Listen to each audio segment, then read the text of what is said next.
Welcome, everybody. My name is Hilary Inwood. I'm lead of Environmental and Sustainability Education, and I'm very happy to welcome you to our webinar today.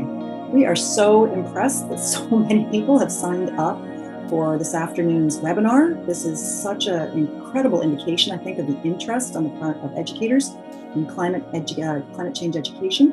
And we are really blessed to have so many wonderful presenters with us this afternoon as well. So with that, I'm going to share my screen and we will get underway. There is an entry poll if you don't mind completing it. We love to know a little bit about who's in the room. That's a fantastic thing for us to know.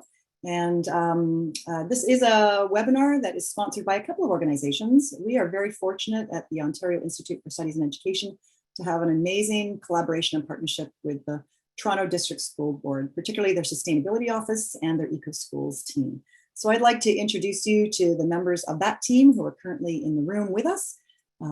Jenn is here, who is one of the EcoSchools team members, as is Kristen Evers. Pam Miller, who is returning to her role as instructional leader this fall, and which is really wonderful.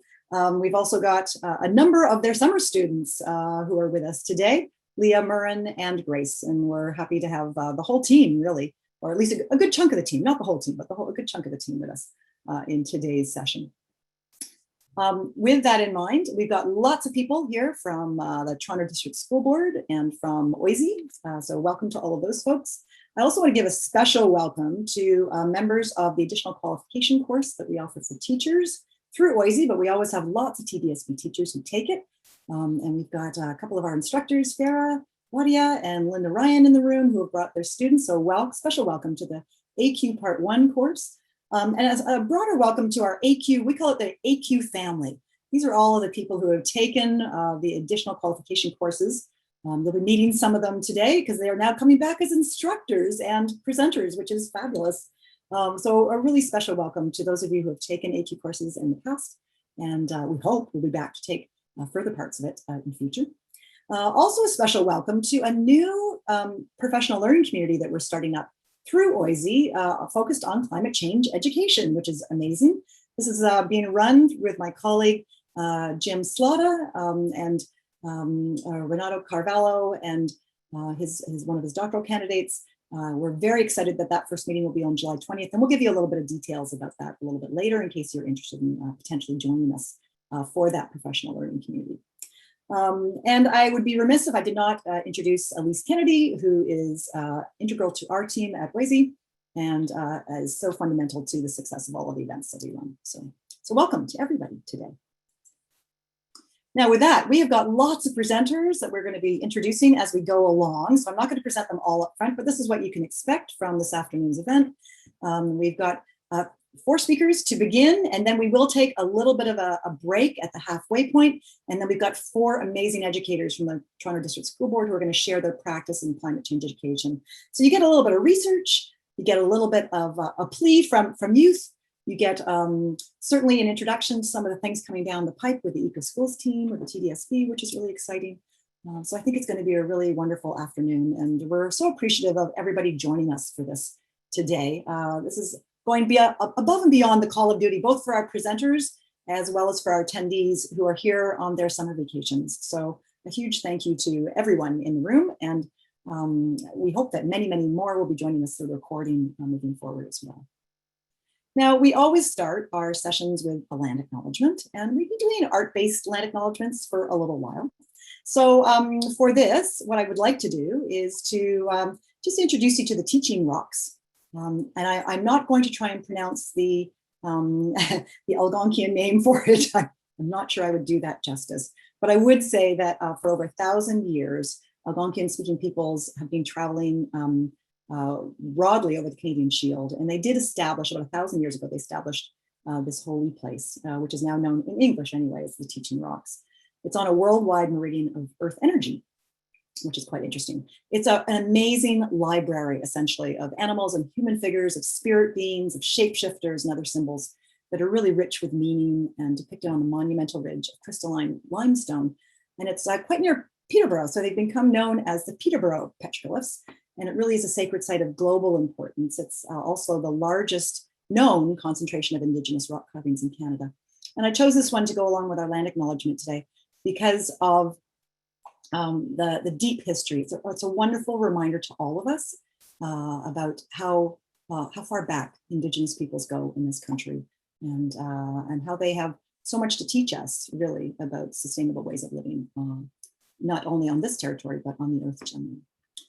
So, while we understand that land acknowledgements are contentious, we do still believe in the importance of recognizing those who've come before us. This afternoon session is being hosted on the traditional territories, the meeting grounds and traveling routes of many Indigenous peoples, and it continues to be the home of First Nations, Métis, and Inuit people today. For thousands of years, the Mishawangig, the Huron-Wendat, and Petun First Nations, the Anishinaabe, the Chippewa, and the Haudenosaunee have sought to walk gently on this land. The territory that Oise and the TDSB exist on is currently covered by Treaty 13 with the Mississauga, who are now known as the Mississaugas of Credit. But it's also been referenced in other agreements, including the 24 Nations Wampum Belt and the Dish with One Spoon Wampum Belt Covenant, an agreement between the Haudenosaunee and the Ojibwe and allied nations to peaceably share and care for the lands and resources around the Great Lakes. This acknowledgement signals our desire to seek a new relationship with the original peoples of this land, one based on honor and deep respect. It also acknowledges and encourages you to consider the territory that you're on today. And we encourage you, if you'd like, to pop the territory that you're coming to us on this webinar into the chat. It reminds us that we're all subject to treaties, covenants, and agreements depending on where you are on Turtle Island. We encourage you, as part of our learning this afternoon, to reflect on your commitment to furthering the work of decolonization and reconciliation with Indigenous peoples and other marginalized groups, and to use this acknowledgement as a reminder to enact this critical work of climate change education in your personal and professional lives. With that, we will begin the work of decolonization and reconciliation by listening to our speakers today. And I'd like to begin by introducing you to Ali Rougeot. Aliénor is her, Aliénor, you'll have to tell me if I'm pronouncing that correctly, because I know that you are Quebecois in heritage, has been a human rights advocate since a very young age, focusing on climate justice since high school. She co-founded the group Fridays for Future Toronto, which I'm sure you've all heard about, and with her co-organizers led the large youth climate strikes in late 2019. And Ali, I do have to tell you that those have been fundamental for many of us in education in terms of bringing about shifts in our own organizations. So we all owe you a huge thank you for that. She's a public speaker and a workshop leader, and she uses these opportunities to raise awareness on the urgency of the climate crisis, discuss solutions that are available to all of us as a society, and empower others to join the fight. She graduated from University of Toronto just recently in 2021. Congratulations. And now works in a nonprofit organization where she advocates for climate justice and environmental protection. So please join me in welcoming Ali Rougeot to our webinar today. Good afternoon, everybody. Bon après-midi. Thank you, Hillary, for this introduction. And thank you for the support. It's great to hear educators support us striking from school. It's not something that we're used to here, but at the same time, we understand that you understand why we're doing this. So much appreciated. Thank you all for being here and for coming with an open mind and having interest in hear what the youth have to say. I'm sure you're in contact with youth a lot, but it's not often that a youth is really given the opportunity to kind of be the speaker fully.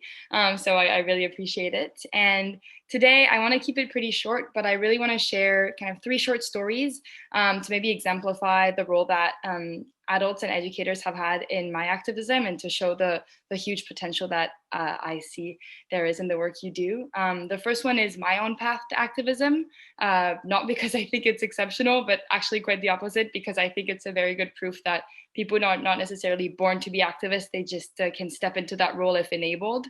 The second one is the story of Fridays for Future Toronto. And then the last one is a very short comment on what I think my generation would like to see from supporters and allies. And that's really just from hearing what the young people around me have been telling me. So I'll start with my own story, which is really that I started activism, I usually say around the age of 10 at a very small scale, when I started reading about biodiversity loss. And what happened is my mom, who's a big advocate of using technology mindfully, allowed me to go on the internet, but only to look at petitions and articles about the topics I had told her I would look into. So really kind of this approach of giving me some freedom, but also guiding me through it. And through that kind of access to a whole lot of information that I had, I obviously became very concerned with biodiversity loss, and started, sending petitions to my elected officials. And then I started going to my classroom and talking about it. And eventually I went to my school library and I say, I'm very concerned. I have a lot of posters that I've made about corals and bees and things like that. And she said, I'll put them up in the school library and you can give presentations on them if you want. And I actually took her up on that offer and started learning through that very small scale opportunity. I was in a small school in south of France, that my voice mattered. And if I kind of offered to push for something, then other people were actually going to be willing to listen. And that was a very good learning opportunity early on, that if you start speaking up, people will actually pay attention and people will listen. So after doing that, I started doing more work around women's rights issues and then refugee rights, because again, I was in south of France near the Mediterranean, and that was a topic that was pressing at the time. And every time what I noticed and what allowed me to grow in my activism was that whether it be some of my teachers, whether it be my parents, people would really engage with me as a full person and a full advocate, and not as a child that was having a phase around these things. And so my parents would debate me and say, where is that claim coming from? Are you sure that's right? Or, okay, you have a lot of feelings about this, but can you explain why they matter to others? Have you thought? And so they really acted with me like you would act with an adult, obviously being appropriate in terms of the content. But I think it really, really helped me grow, to have people not just treat me as a child that was talking about the bees because they were cute, but really thinking, okay, this child has feelings about this topic and we're gonna kind of push her through it.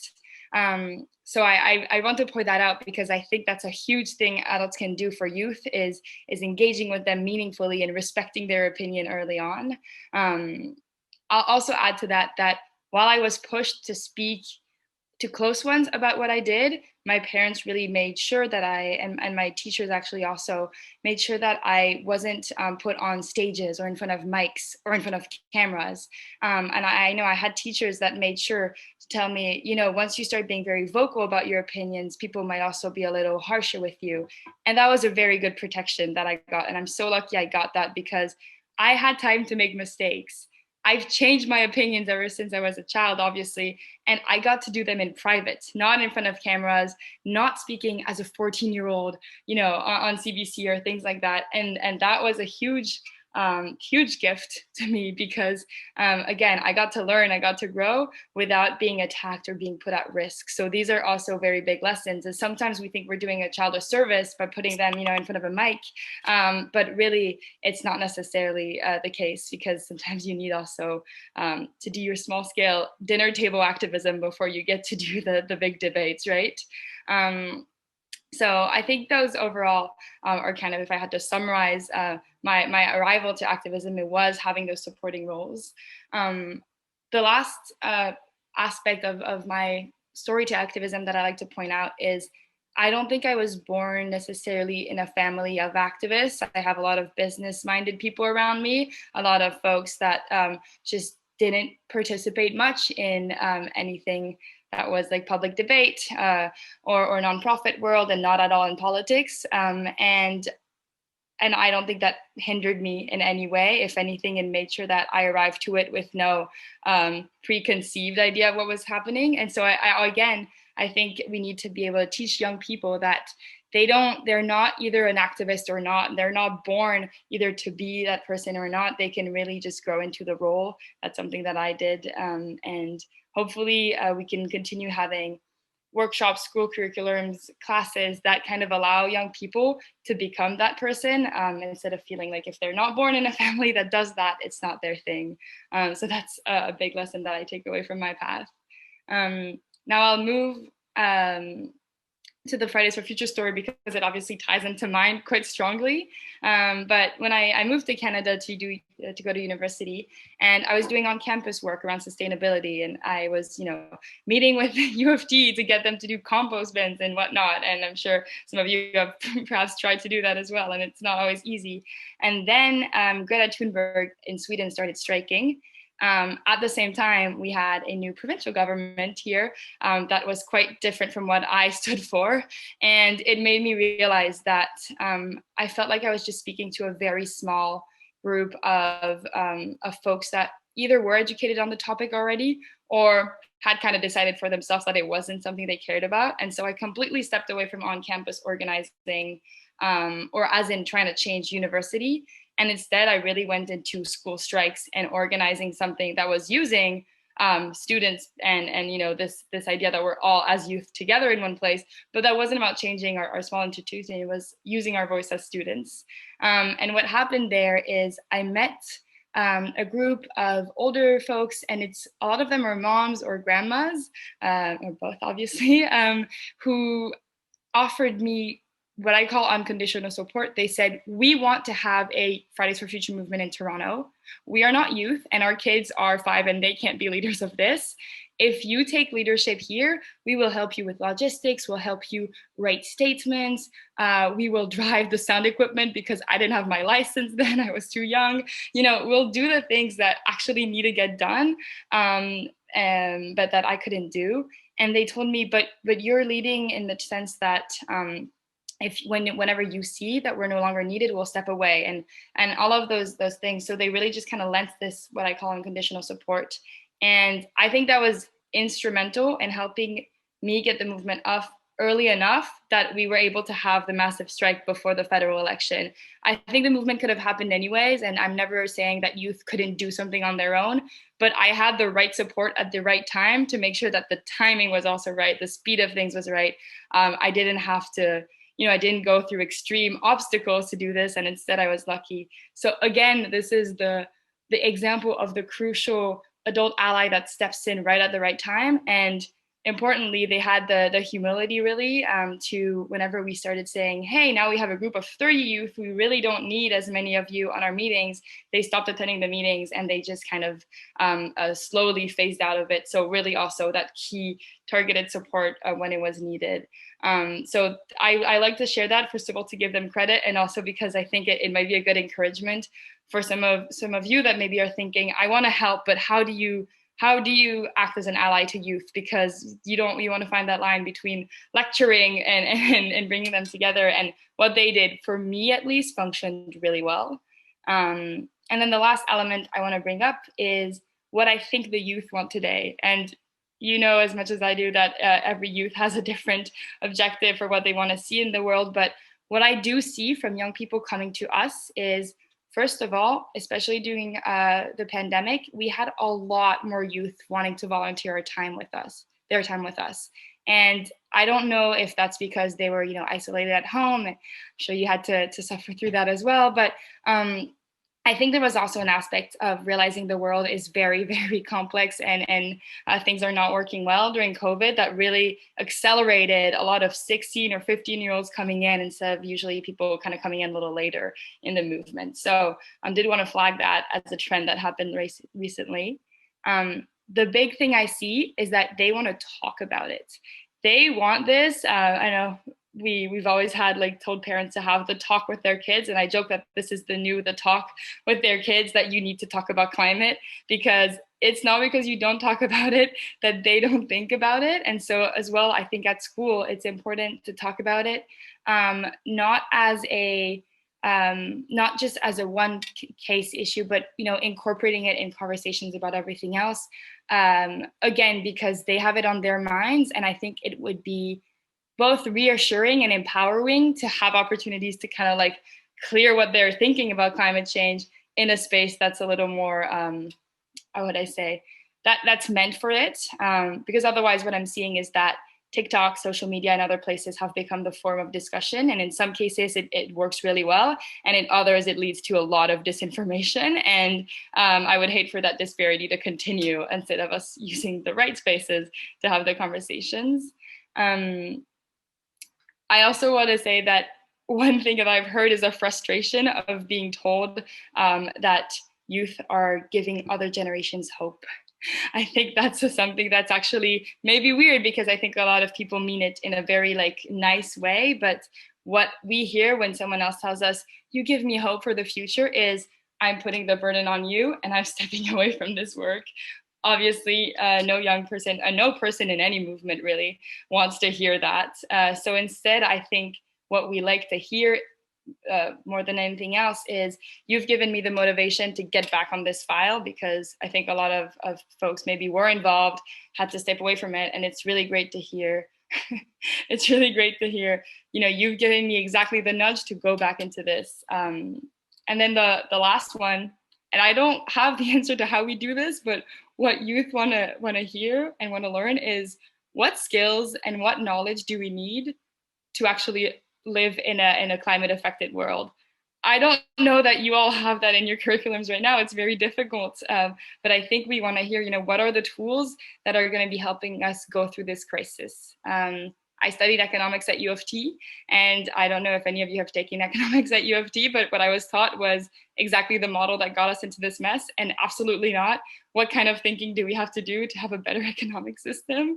And I'm sure for every level of class, that applies too. We need to hear, what's the past model, and then what's our future tools. I'd be happy to one time brainstorm with some of you on what that actually means. But in the meantime, I'll let you with that thought of somewhere that needs improvement. So I'll stop here. I want to keep this short, but I'll just put in the chat my email and my Twitter in case you want to stay in touch, and we can kind of think about these topics more. And I'm also happy to link you with younger youth if you want to hear a little more directly from people still in school. So I'm 22 and no longer in school. So yeah, thank you very much. And thank you, Hilary, for inviting me. Ali, thank you very much. Merci beaucoup. That was a terrific, inspirational talk to get us off. It's really interesting to hear how these things start, right? And it sounded like you just needed a little bit of adult support. I see a parallel to the kinds of support that teachers give to student groups in high schools, for example, or even in elementary schools, to get students learning, heading in this direction. So it sounds like you had a really good group of adults helping you with that, which is fantastic. Again, I just want to tell you that the strikes that we had here in Toronto were fundamental to, at OISE anyway, us having a climate action summit in the following January, and now our own sustainability and climate action plan. And I swear that none of that would have come about except for all of the work that youth did to do those strikes. I don't know if you've been following along in the chat, but there is a movement already in the chat about getting you running for office. So if you need some adult supporters on that, I think you know where to find us. Just come on back and reconnect. Please join me, everybody, in thanking Ali for her opening comments today, and thanks for getting us up on the right foot, Ali. Merci. Now I'd like to introduce you to our second speaker for today, and this is Dr. Ellen Field from Lakehead University. Ellen's been working in this field for a while. She did her recent doctoral work, in fact, with James Cook University in Australia, focused on engaging youth. Really timely topic here, Ellen. Engaging youth in environmental and peer-to-peer learning through social media sites. She rolled that into a SSHRC-funded postdoc that she's been working on with Learning for a Sustainable Future, and doing a national review of climate change education curricula, which she's going to share the results with you today. And I'm very, very pleased that Lakehead has recently added her to their professorial staff. And yes, Ellen is shaking her hand. That's a hard thing to do these days, Ellen. And we're really thrilled that Lakehead, which to be fair, Lakehead has got to have a long history of having a really rich faculty in environmental learning and outdoor education as well. So we're really thrilled that they've added you to the faculty there. So welcome, Ellen. Really nice to have you with us today. Thank you so much, Hilary. And thank you to all the teachers who are here, especially on such a nice day. So let me just share my slides. We should be able to see those now. Are they showing okay? Yep, they are. Great. Okay, so I'm going to talk about the national survey, but before I do, I'm just going to really quickly talk about urgency and this decision decade that we are facing, and then give a little bit of what is climate change education, because it's a word that we sort of toss around, and it also has its antecedents in environmental sustainability, but there are some ways that it's different. And I'm going to then also highlight a few things in terms of where are we now, in terms of policy and research, and slight little dip on practice, mostly just summarizing the national survey results. And then I'm going to end with some pathways for responsive education systems. And I think Ali sort of summarized in many ways what I'm going to end with, but we'll wait to get to that part. So in terms of the urgency, and I'm sure many of you are aware, that's why you're here. I just want to talk about this in terms of our heating of the planet risks destabilizing the entire planet. And there are 15 big geophysical systems that regulate climate. And it's important to recognize that 9 of those systems are on the move. So they're showing some destabilization, and 3 may already have crossed those tipping points. And all of these systems are linked like dominoes. And so you probably know about Arctic sea ice loss, coral reef collapse. You've likely heard that the West Antarctic ice sheet may go, but the Atlantic Ocean circulation is also slowing, and the Amazon lurches closer to emitting rather than capturing carbon. The West African and Indian monsoons are shifting, and Greenland's ice is melting. So we are destabilizing the entire planet. And that's why we have climate targets, to try to stop us from crossing tipping points that might cascade through the system and bring the whole house down, and not eliminating humans altogether, but with runaway warming, making most of the world uninhabitable for us. And we really need to sort of pause and say, this is the extreme urgency under which we all need to act. And so we know from science that the geophysical boundary of warming is 1.5 degrees, and we have until 2030 to ensure that we limit warming, otherwise we cross those tipping points. And we are already well into the decade that will decide whether we keep warming to 1.5 degrees. And this is clearly a dangerous level. Sometimes we kind of think, oh, we just get to 1.5 and we're safe. And we actually will have baked in warming that we will continually have to deal with. So this is a clearly dangerous level, but much less dangerous than going past that 1.5 degrees. So we'll need massive cuts in the next 8.5 years for a chance at 1.5. And so to stay within that threshold, we require this radical transformation. And unfortunately, most countries are on the critically insufficient pathway, which is the black, warming to 4 degrees, the highly insufficient, which is the red, which is warming to 4 degrees, or insufficient, which is orange, which is warming to 3 degrees. And this is where Canada currently is. We're talking about warming to a 3-degree world. And right now we're currently experiencing about 1.2 degrees of warming. And you can see what the summer already has started to show us. So we really need to think about, what is a 3 degrees of warming world gonna feel like? So I think that pretty much covers the urgency piece for radical action, but I think we really need to always outline the context under which we are working within. So what is climate change education? In my slide, there it is. So in essence, climate change education is about learning in the face of risk, uncertainty, and rapid change. Humans have never before been in the situation now confronting the planet. And we can no longer promise young people a stable atmosphere in their lifetimes. So what and how are we to teach?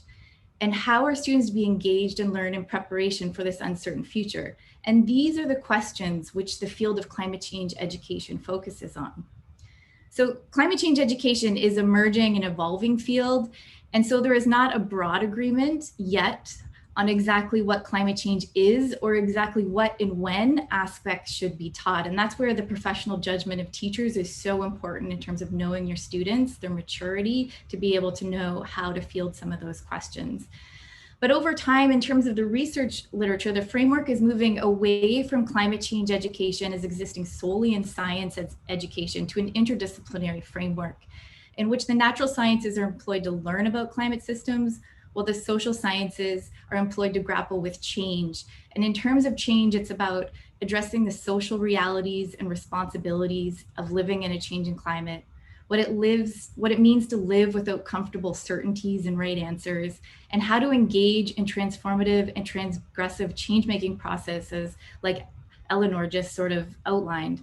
And with all of these aspects, we can see how climate change education is related to environmental education, but it's different than environmental education because the level of risk, the levels of uncertainty, the timelines for radical transformation, and the need for collective action that really is focused on survival rather than a concept of sustainability is at the heart of climate change education. So we can't stay within this realm of individual behavior change when doing climate change education. And in terms of school projects, I'm not going to sort of go into that because you're going to hear from all kinds of wonderful educators, but the types of projects that happen in schools when we're doing climate change education are different than environmental projects. So I like this diagram in terms of helping us sort of think about climate change education. And you can see there's the cognitive, which teaches the scientific consensus and fosters critical thinking skills and media literacy. And most of our teaching and programs often stays in this realm. But there's more from that we need to think about in terms of climate change education, the socio-emotional, so the considerations to overcome feelings of eco-anxiety, denial, and inaction, the action orientation realm to ensure that students are engaged in participatory learning, but also that sense of collective action is so critical. We can't stay in the individual realm.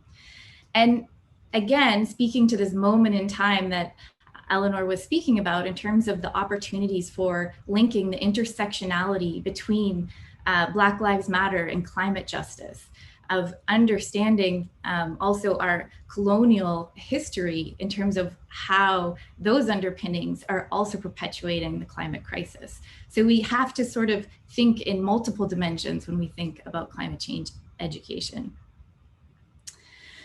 So in terms of policy, we can briefly just start with the Paris Agreement, and all of the 197 countries that ratified Paris agreed to Article 12, which we often forget about, is that all parties agreed to enhance climate change education, training, public awareness, public participation, and public access to information. And it's the one that countries are actually really terrible on reporting on in their nationally determined contributions. So this is an area for us to improve. And the other piece I'll add here is that education has often been an overlooked mitigation strategy in policy.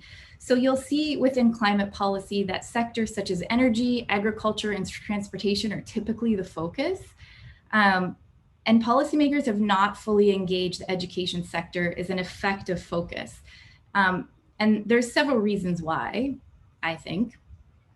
But I want to emphasize that education has been overlooked because it's not a direct transaction, where if you teach, and you're all educators, you can't say that if I teach all of my students, then I will have 100% adoption of pro-climate behavior. It's not how education works. We know the messiness of learning, the social construction of knowledge, so it's difficult to then justify to a politician, if you spend X amount of dollars for prudential reductions, you're going to have this output. However, this research that has come out last year suggests that global climate change education could have an impact on reducing carbon emissions of a similar magnitude to other large-scale mitigation strategies such as rooftop solar or electric vehicles. And that's pretty good. It's just that mostly we haven't done the analysis to be able to say, this is exactly what we will get if we fund it. So education is an essential part of a multi-pronged mitigation strategy. And I don't want to sort of say this is our only piece. We need solar. We don't have the time to wait for young people to come through a fabulous education system and then create change. We need multi-pronged strategies, but we need education to be considered as an aspect of it. Another piece of research that came out in 2019 that I think is really important to our understanding of climate change education is that there is a ripple effect of climate change education, and the parents of children who participated in the study expressed higher levels of climate concern than parents in the control group. And the effects were the strongest among male parents and conservative parents. And this happened in the States. So that translation actually happened that female teen daughters were very effective at shifting Republican fathers' points of view on climate change education. So fascinating research on this, but it shows quantitatively the ripple effect that happens when focused climate change education happens in schools. The next research article I really want to highlight is by Casey Bush in 2019, and her research on youth engagement provides a strong empirical evidence that a young person's sense of efficacy and their engagement in social groups and the social groups that they were participating in had to have social norms that accepted climate change. But those were the strongest predictors of those young people having pro-climate behavior, stronger than knowledge and stronger than their certainty that climate change was happening. So when we think about what we can learn from this study in terms of what we teach in our schools, we need to be thinking about those leadership skills and that sense of efficacy. So all of a sudden, the types of messaging in a classroom, the extracurricular groups become really, really important pathways here. Okay, so I'm going to quickly highlight looking at practice, my recent postdoc research, which resulted in a comprehensive Canadian survey, and maybe you've seen this research before, so I'm going to go through it at a fairly high level, but it really does highlight the lagging educational leadership we currently have in Canada and opportunities to improve. So quickly, in terms of Canadians, and then I'll go into the formal education system, really in line with lots of other polling research, this survey showed that the majority of Canadians are concerned about climate change and that they recognize their risks to people. There's also certainty among the Canadian public that climate change is happening.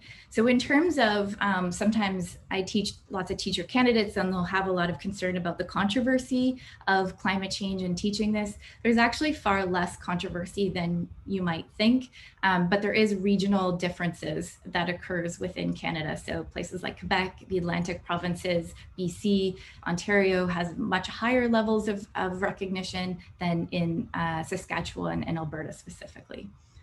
So there's also the survey also in line with other polling research shows that the majority of Canadians think that climate change is human caused. But there's important gaps in Canadians' knowledge and understanding, and with only 48% of Canadians correctly attributing carbon dioxide and other greenhouse gas emissions as the primary causes of climate change. And so if the Canadian public does not understand that carbon dioxide or greenhouse gases are causing climate change, then how can we expect them to vote for carbon taxing? So these are gaps that we need to make sure aren't occurring in our classrooms. In addition, 42% of Canadians identified that they were unsure how much heating the Earth system can tolerate. And these last two questions were 2 of 10 foundational climate knowledge questions that were asked within the survey. And when we looked at the results of how Canadians did overall, 43% of Canadians answered 4 or fewer of these 10 questions correctly. And so there's a significant gap between how well-informed Canadians think they are, so about 50%, and how well they did on the knowledge questions, with only 14% answering 8 to 10 questions correctly. So I'd also like to highlight on this slide the last one bullet point, which is where Canadians get their information from, and 47% get their information from conversations with friends and family. So this again speaks to the social norms and how social norms are big influencers around how people will come to know about climate change. So in terms of formal education, 2/3 of Canadians and 80% of teachers believe schools should be doing more to educate students about climate change. And if teachers teach climate change content at all, it is most likely 1 to 10 hours per semester or year. This seems like not a lot of coverage for the issue that is going to define quality of life in the 21st century. So there is a sort of a shift, and I didn't put it on this, but for our Ontario data, there was sort of an increase around the 30 to 40 hours a year where we had a bump up. And that's dedicated, motivated teachers, probably like yourselves, who are attending PD in the summer. We also found that teachers need support. So 32 and 55% of educators feel they have the knowledge and skills to teach about climate change. So we need professional development and other supports put in place to ensure that teachers feel confident to teach it. And the last data point I'm going to share today is with students. So 46% of students aged 12 to 14 are categorized as aware, and we used engagement analytics to look at this data. And aware means that they understand that human-caused climate change is happening, but they do not believe that human efforts will be effective. And we need to just sit with that for a minute. So half of the students that we surveyed, which was about 500 across Canada, understand it's happening, but don't believe that human efforts will be effective. And to me, when I saw that data, I put my head down on my laptop and I went, this is a burgeoning mental health crisis. How come young people are not aware of solutions? How come this is what in schooling we need to make sure we're teaching not just the impacts, but that we're actually dealing with the other aspects of what's so important with climate change education. So youth and climate anxiety. So I'm sure you've seen the headlines. You may have sort of firsthand experience with students. Children and youth are at greater risk of experiencing eco-anxiety than adults. In the US, research has just shown that 82% of 10 to 12-year-olds express feelings of fear, sadness, and anger when discussing environmental issues. Taking with my research, we can see the development of this in the data. And eco-anxiety among young people may also be fueled by collective senses of despair in media coverage, also in activism. Our activism is often bereft of hopeful messages, and society at large. And also the reality, the ontological reality of climate altered futures. So it's argued that children are suffering emotional and psychological anguish, not necessarily always from their lived experiences, but anticipation of an apocalyptic future they think is inevitable. So this is where there's opportunity to look at how we can address this moment to build in some capacity so that they feel that it's not totally out of control, that they feel that honesty from teachers to understand what's happening, and also the opportunity to get engaged in action. So the question is, how can schools better support young people in their emotional processing? And Ellen, just before you answered that question, we had one from in the chat, and I'm wondering if I can give back to you. Sure. Kara asked, what are the stats on human action being effective, and what reductions can we show as examples? The stats on, sorry? On human action, I'm assuming to address the climate crisis being effective. And that's a pretty big ask, because it depends on which indicators you're looking for progress in, whether it would be reduction in water pollution, sure, or air pollution, or any of these. Yeah.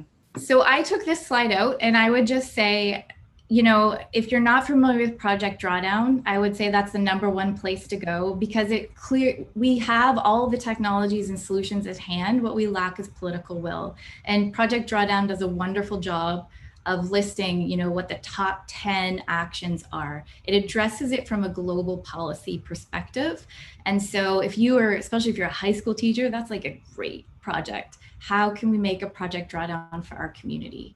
How can we identify what the top 10 things are we should do for Toronto or Etobicoke or Mississauga, and have the youth engage in figuring that out? But so that, we have the solutions at hand. It's really just implementing them. So it's possible.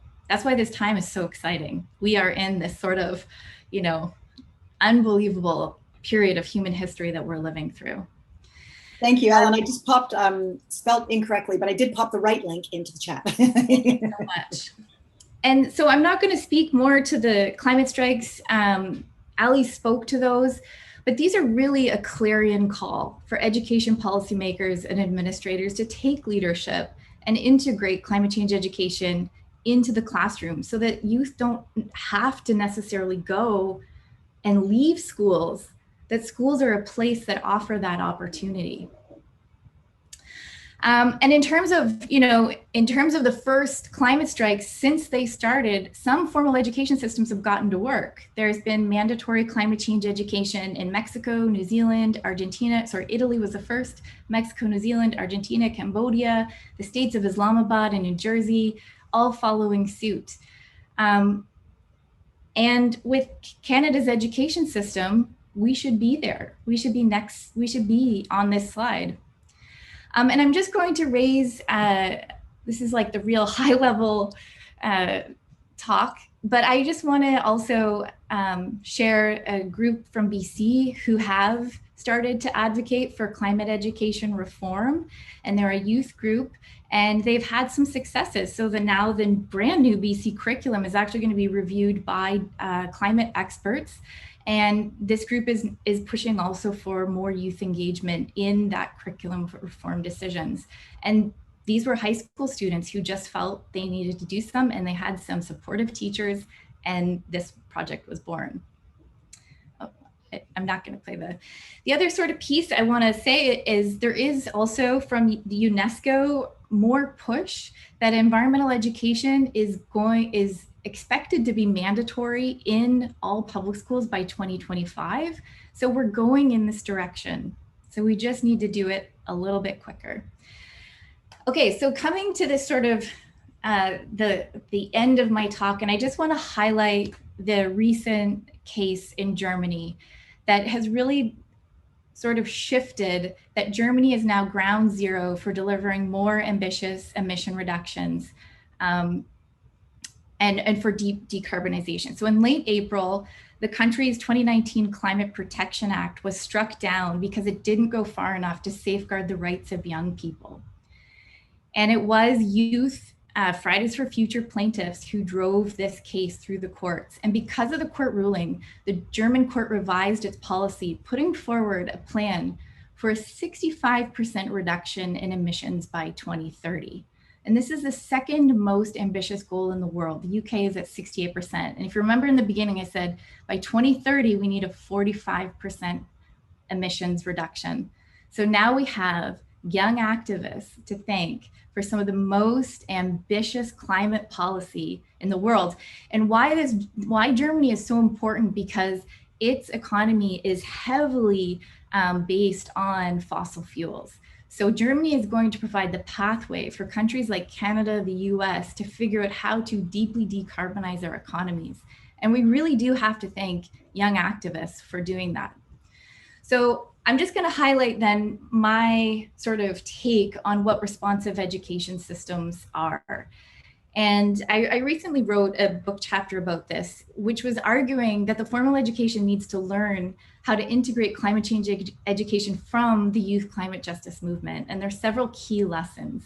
So the importance of fostering leadership and student efficacy over climate change content knowledge. Activism. We need to challenge the normative neoliberal public pedagogy that equates capitalism to the national interest. And this is not going to be easy for schools. And there's a tension between being a citizen or an activist. And we really need to recognize that being an activist is in alignment with civic duty. And in terms of justice and equity, I want to make sure I'm not ahead of my slides.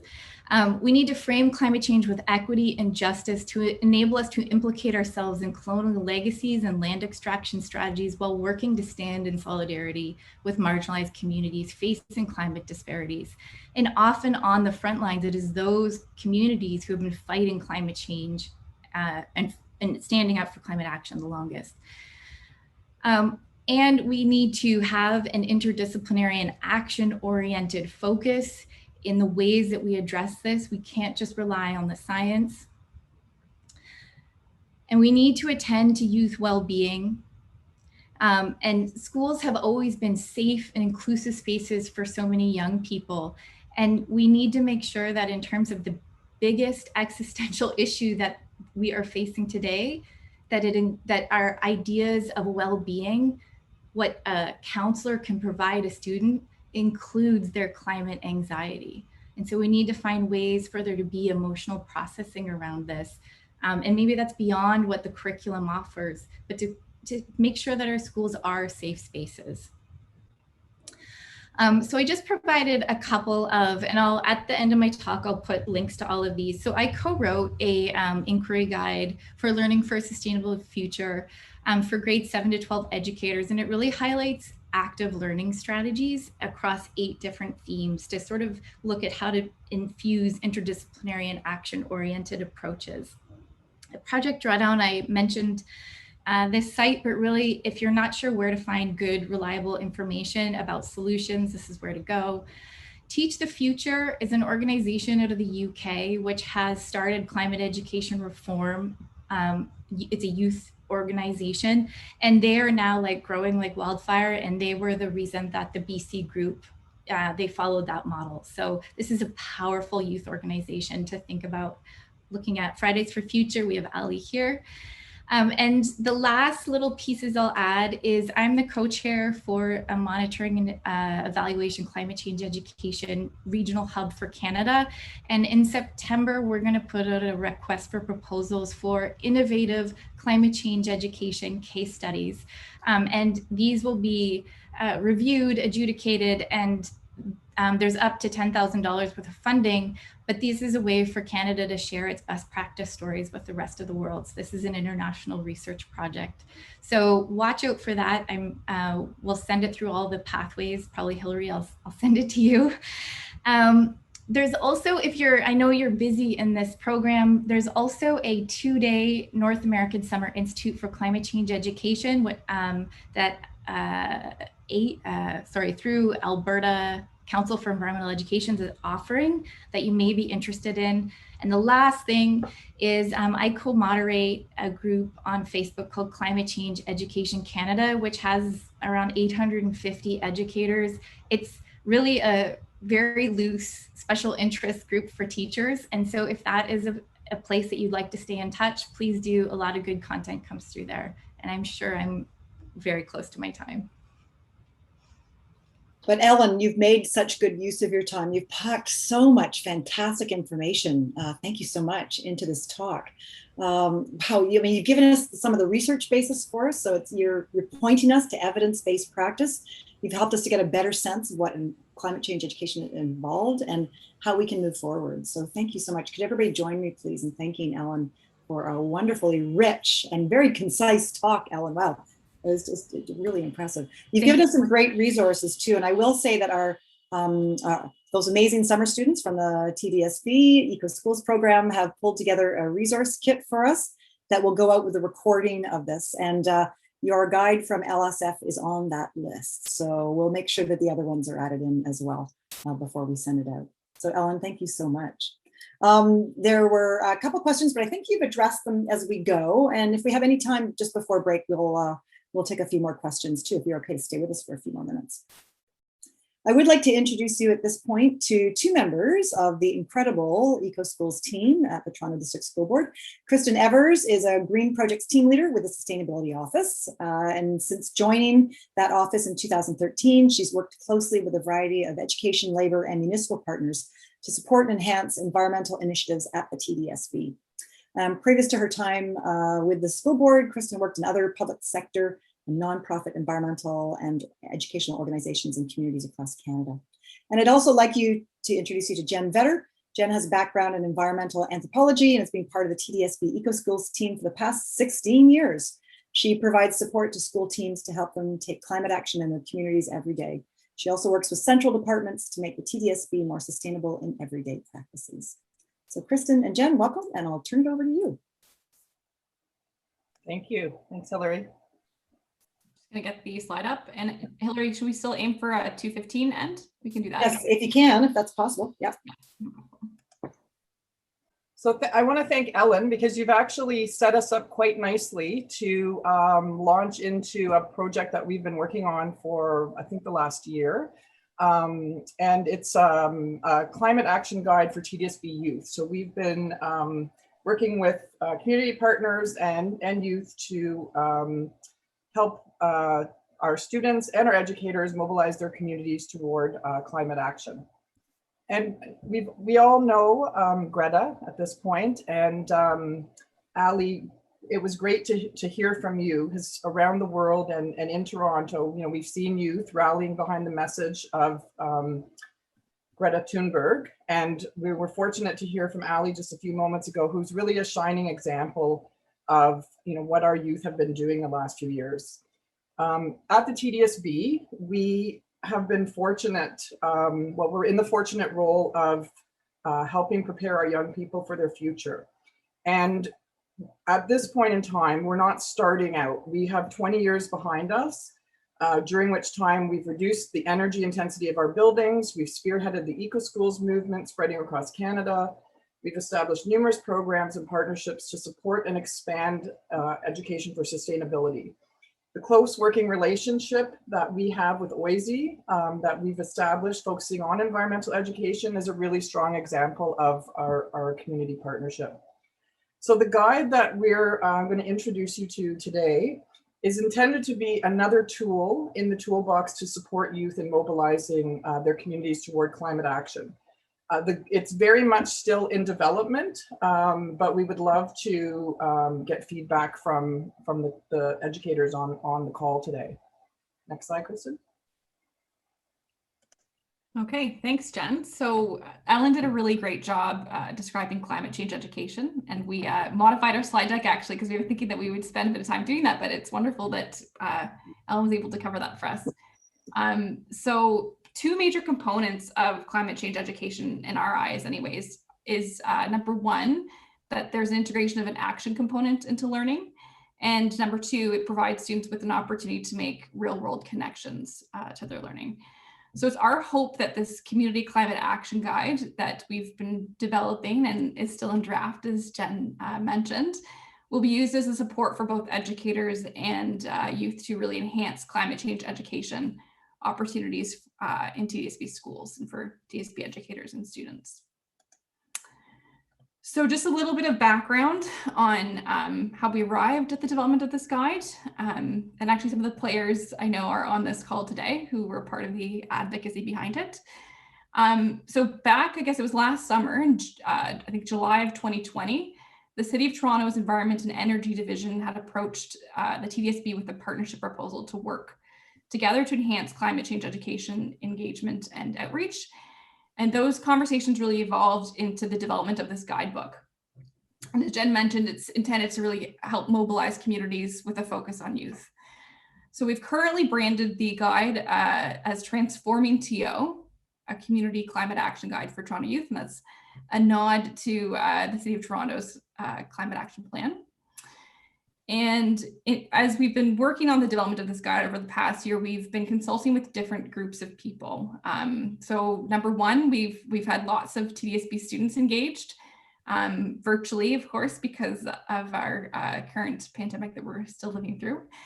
The TDSB also has an environmental sustainability community advisory committee, which a number of members are actually on this call today. And we've gone back a couple times now, I believe, to get feedback on the development of the guide from that group. And then the third major player is the Joint Management Labor Environment Committee. So that's a TDSB focused committee. And so we're continuing to kind of incorporate feedback from all these different groups. And we're hoping, if time allows today, to get a little bit of feedback from those in the room as well. So as far as timeline goes, we're anticipating that the guidebook will be launched in the fall of 2021. So I'm not going to go into too much detail. I'm going to try and keep things pretty high level just so that we can get through all the things we have on our agenda today. But I will go through kind of the different components of the guide as it stands right now. So the guidebook, which aims to target youth in grades 7 to 12, so it is like a middle school, secondary school resource, has been divided into 4 parts. So the first part is a backgrounder.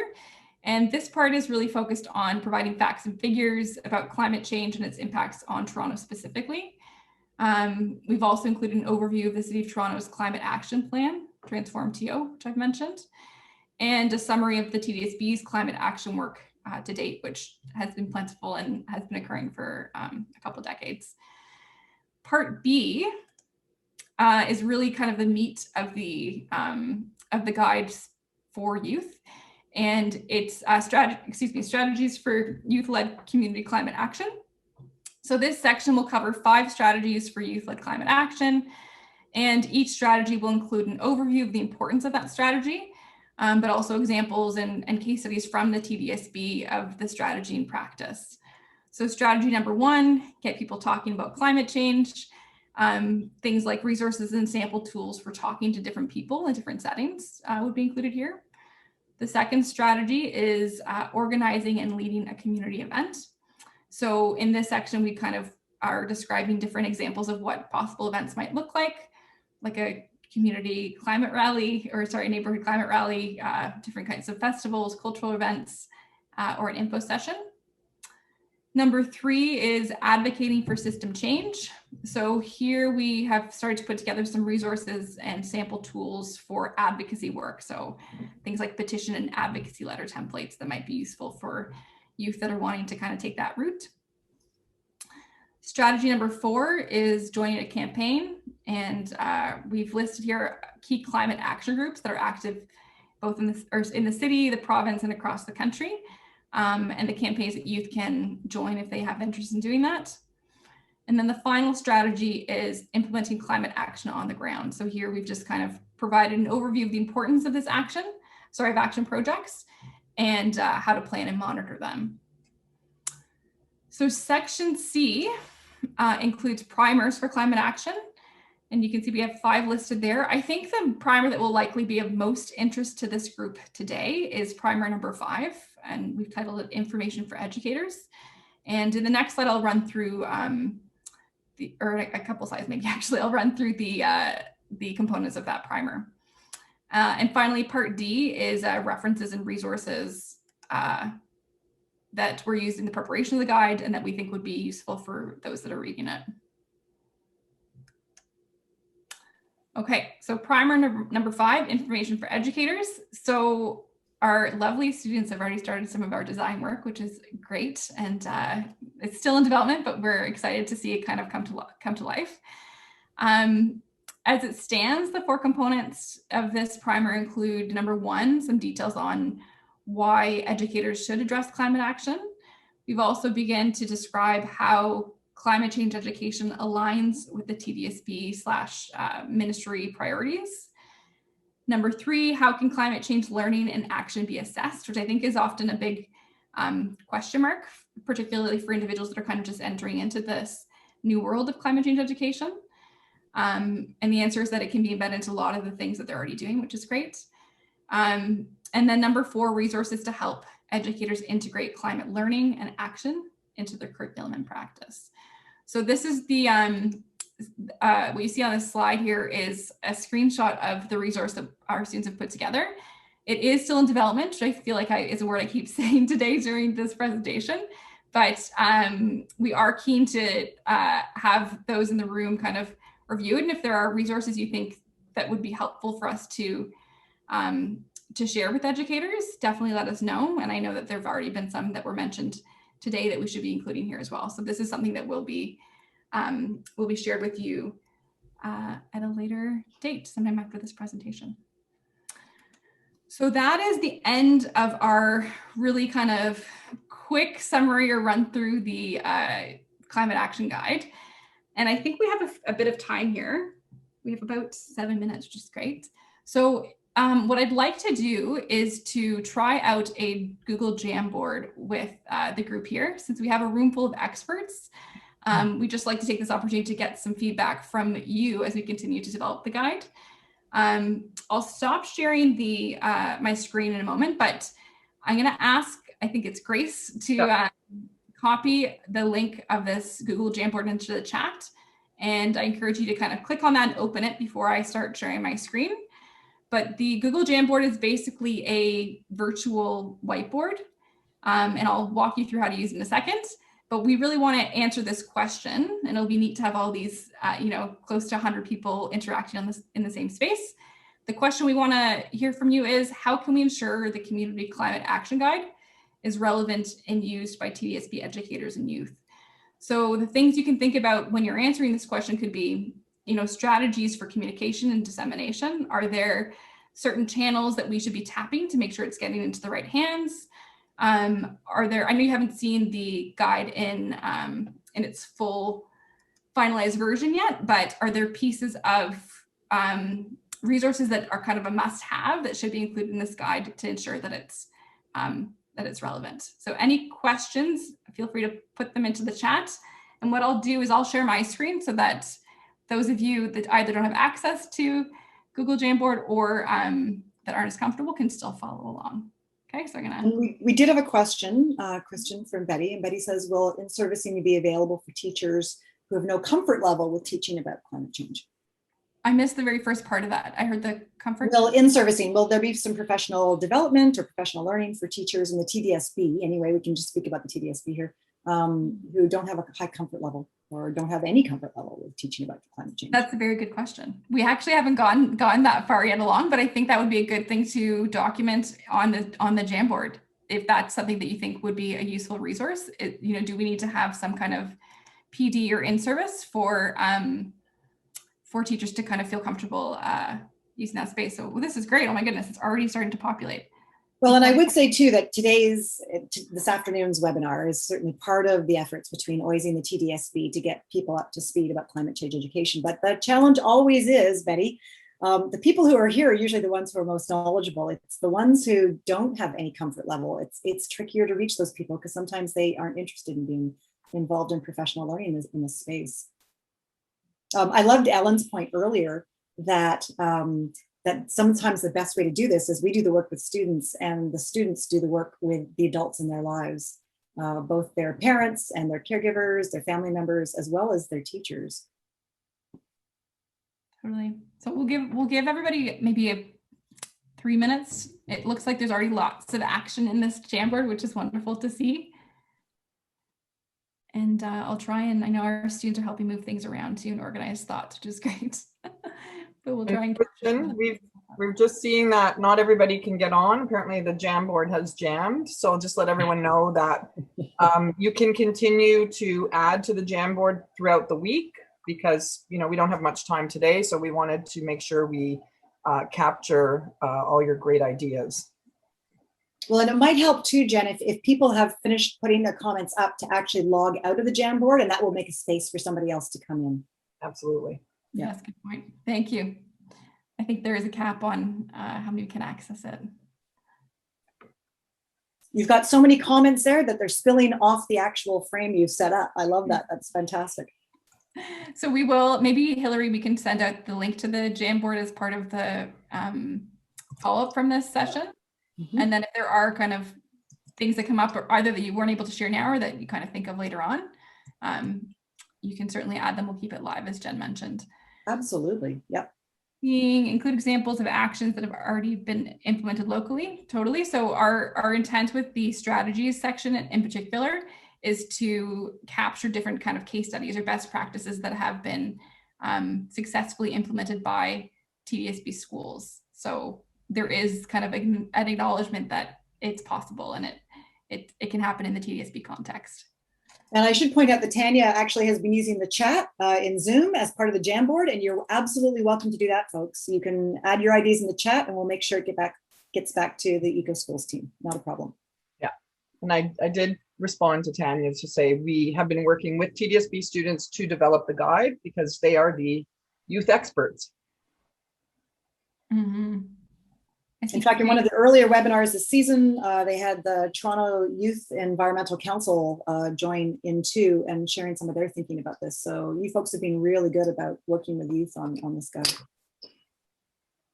we'll give you 1 more minute. Give any more thoughts, and then we'll wrap up our stuff and head into a break, I think.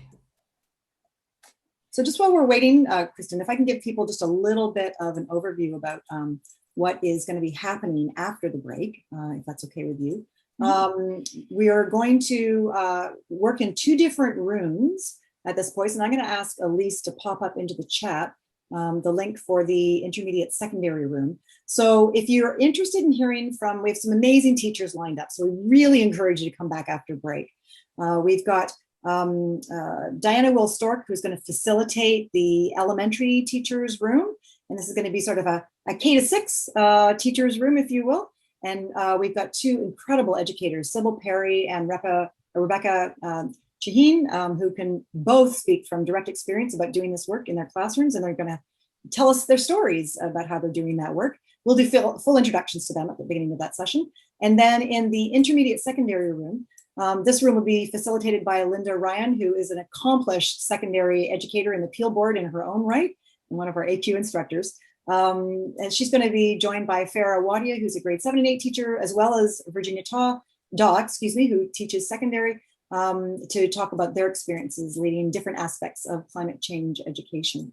If you're interested in joining in the intermediate secondary room, please pop into the chat and pull the Zoom information off that. This allows us to have 2 different Zoom rooms so we can record both sessions and combine them into one as we pull the recording together. And if anybody has any questions about any of that, you can just stay in at the first few minutes of break, and I'm happy to explain it again. Kristen, is there anything else you and Jen wanted to do to wrap up before we go? You've had fantastic feedback in the yes, even better than I anticipated, which is wonderful. Lots of great feedback. I see there's a comment that someone would like to contribute to a K-6 focus with others, so you can let us know who you are. And although at this point we're focusing on the grade 7 to 12, if that does kind of become a possibility, we can certainly reach out. But thank you. I think just on behalf of Jen and I, thanks for your genuine feedback, and we're excited to have something more fulsome to share with you pretty soon. And a huge thank you to you and Jen and the rest of the TDSB EcoSchools team for the incredible work you folks do on an ongoing basis. It's not just for today's webinar, but also for the work you've put into this climate action guide. We should probably give a shout out to Michelle Martin too, who's been working on it, as well as all the TDSB students who have contributed to it. And a couple of OISE students, I think, have done a little bit of work on it too. Yeah, we've had lots of hands in this, which is great. And thank you for that. Michelle Martin, who's been a consultant with us, has done so much of the heavy lifting. So would not be possible without her. Yeah. So thanks to all of you. So at this point, we're at 2:16. That's wow. Congratulations to all of our speakers for this first half, to Ali, to Ellen, to Kristen, and to Jen. Thank you to all of you for a really informative first part of this session. We're going to take a 15-minute bio break, and we're going to be starting up with the teachers at 2:30. You're just going to come back to this exact same room if you want to hear the K-6 teachers speak, and you're going to go to the intermediate secondary room. Link is in the chat if you'd like to hear the intermediate secondary stories. So it gives a little bit of tailoring the second half of the session. We will be recording both, so if you want to listen to both, doesn't really matter which one you're in. You'll get to listen to all of them when the recording comes out. So thanks so much, everybody. Enjoy your break, and we'll see you back here right at 2:30.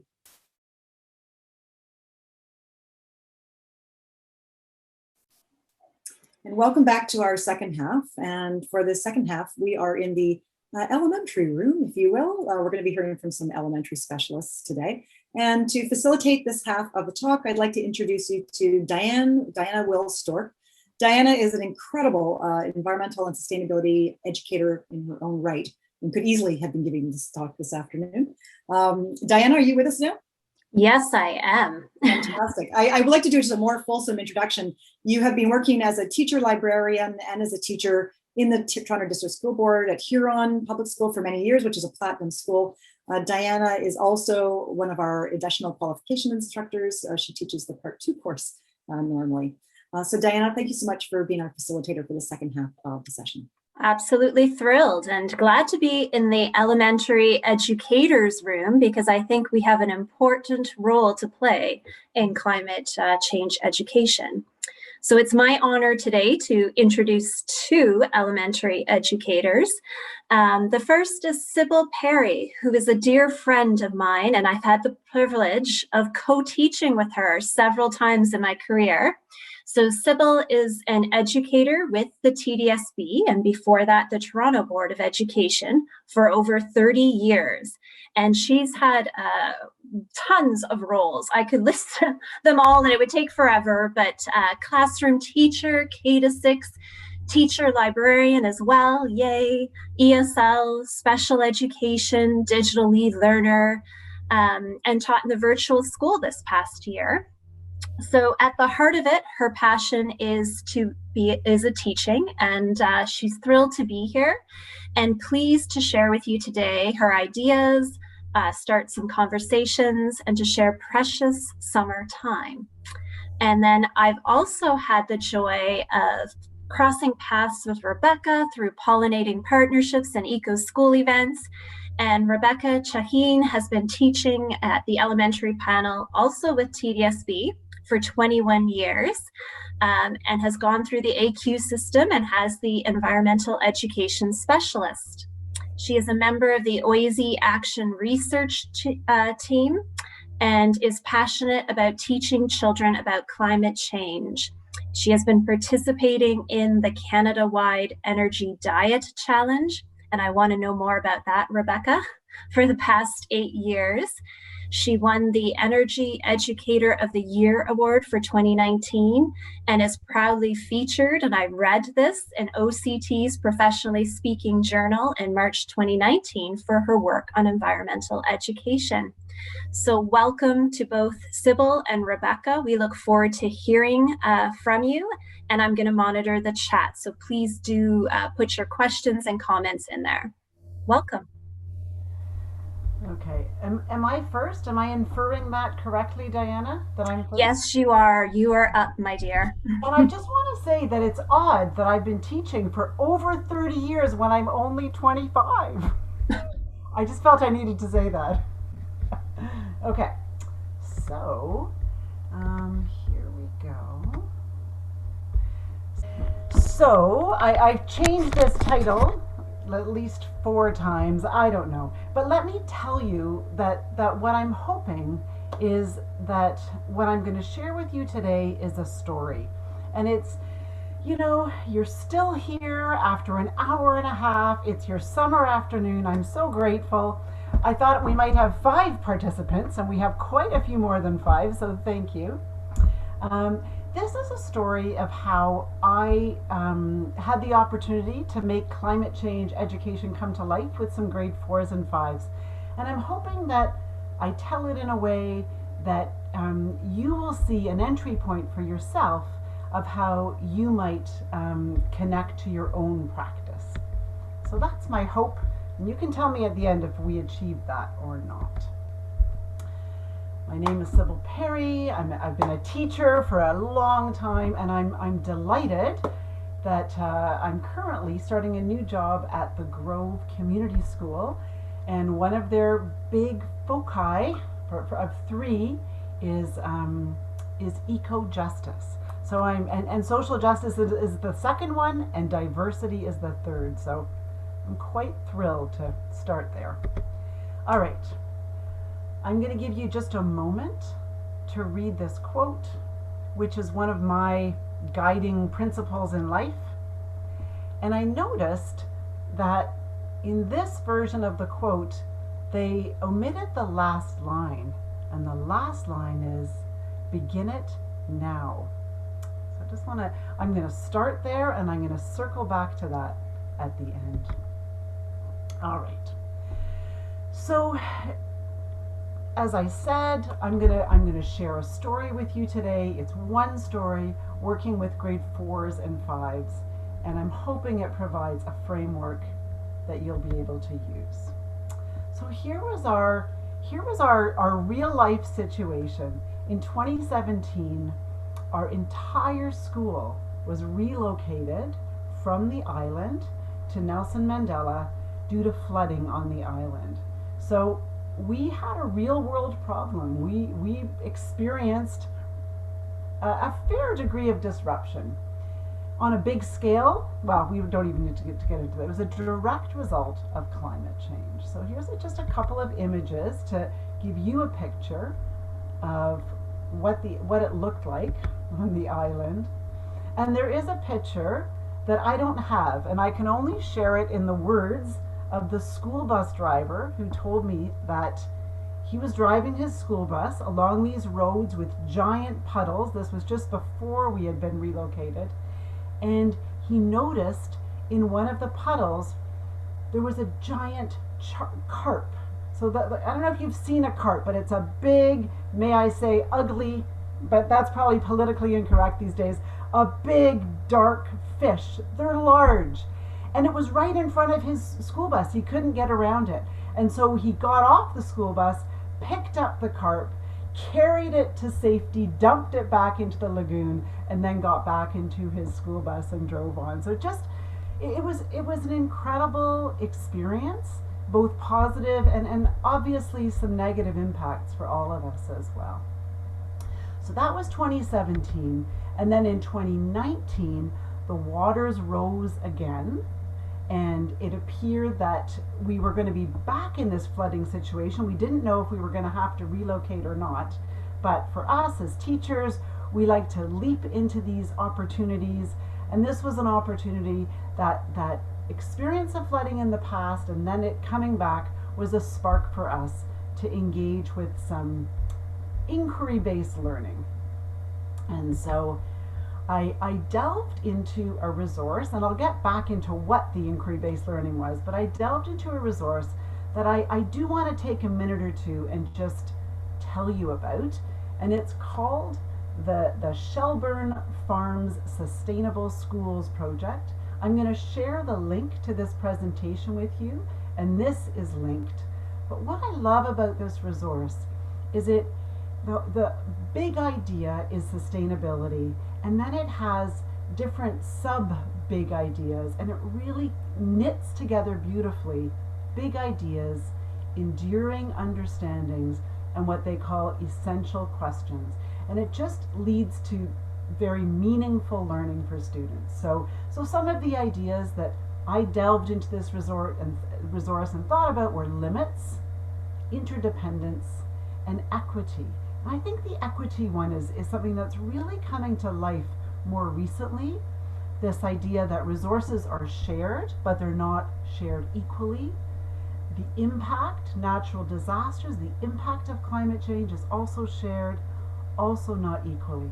So I think there's a lot of information there that we can mine and kind of delve into with our students. So holding the curriculum in my mind, which is structures for grade 5s, forces acting on structures and habitats. With this spark, a whole school relocation a couple of years ago, the water's rising again, we started to dig into not just our natural disaster that we were potentially facing, but other natural disasters, which always provide interest to students. And we delved into some stories. We looked at not just what happened, but also what were some of the structures that humans use to protect themselves. We can think about the levees in New Orleans and also how some of those structures failed. We can think about the sandbags on the islands. And that took us into so that took us into sort of looking at some situations where there were actual, this book is the book I'm showing you here is called Feats and Failures. And so we kind of looked at situations where structures had failed and structures had provided the protection and what we need. And what we're doing here is building background information, building background knowledge, and kind of throwing in some vocabulary, force, torsion, tension, things that I had to learn about alongside with the kids. So we're going to go back to the island. That's kind of our end piece. We're going to go back to the flooding, but we need to step out and sort of build some knowledge as we go. So then what I wanted to highlight, what I wanted to use is this TDSB resource. And this is not a new resource. I think it's been around since maybe 2012, maybe earlier. It's called GRASP, but the framework that it uses works really well for climate change education, or for any time that we want to take the curriculum and kind of provide a frame to go a bit deeper, to lead to some action, to go beyond just absorbing information. So it's called GRASP, and the GRASP stands for goal, role, audience, scenario, and product. And I'll talk a little bit more about what that means in in a little bit more detail in relation to this Design Expo project. I put these slides in, actually I'm going to go back one slide. I put these slides in so that if this does interest you and you want to delve a little bit more deeply into it, you can see some of the examples before you commit and click on the link on the slide to actually get to this document, because we all have access to this. It's available to all of us. So I wasn't going to refer to them, I just wanted to show it to you. So using that framework of GRASP, we decided that we were going to ask students, and when I say we, my colleague and I worked on this together, we decided that we were going to ask students to take on the role of design consultants to address this problem of flooding on the island, on our island home, and to think about what structures we could create that would protect either humans or other living things against the effects. So we took GRASP and we kind of broke it down. We wanted them to design, build a model, and test a structure. We wanted them to think about the living things that need to continue to survive and thrive on the island despite the effect of climate change, in this case, rising water levels. We wanted them to take on the role of design consultants, and we wanted their audience to be authentic. And so we we invited the city councillor, we invited our staff from our school. Our public school is paired with a natural science school where people come. It's a residential school in regular times. So we invited some of our natural science school people to come. We had parents who were designers, and we also invited their peers. So some of the time they would be presenting, and some of the time their peers would be looking around and kind of thinking about giving them feedback. We had a little feedback sheet that we would give them. In terms of our scenario, we talked about the flooding that repeatedly impacted our immediate environment. How could we prepare for the future? And then in terms of the product, we co-created success criteria. So I will click on that link just to show you what that looked like. Go down to the success criteria, and again, this is linked, and if you're interested, we'll just make this a little bigger because some of us have old eyes. There we go. Hopefully that's a little. So we kind of broke it down. We wanted a labeled diagram. We wanted a description of how their mechanism or structure works, the materials they needed, how they would get those materials to the island, and then the environmental impact of their structure on the island. So we kind of wanted to, we wanted them to really be thinking about the whole process. And we were lucky that we had both an architect and a designer within our parent community, and they could come in and they could share with us what a blueprint looked like and how to develop a design. All right, so next slide. So then the whole process took about 5 or 6 weeks, and we had input each step of the way. We used peer evaluation a lot,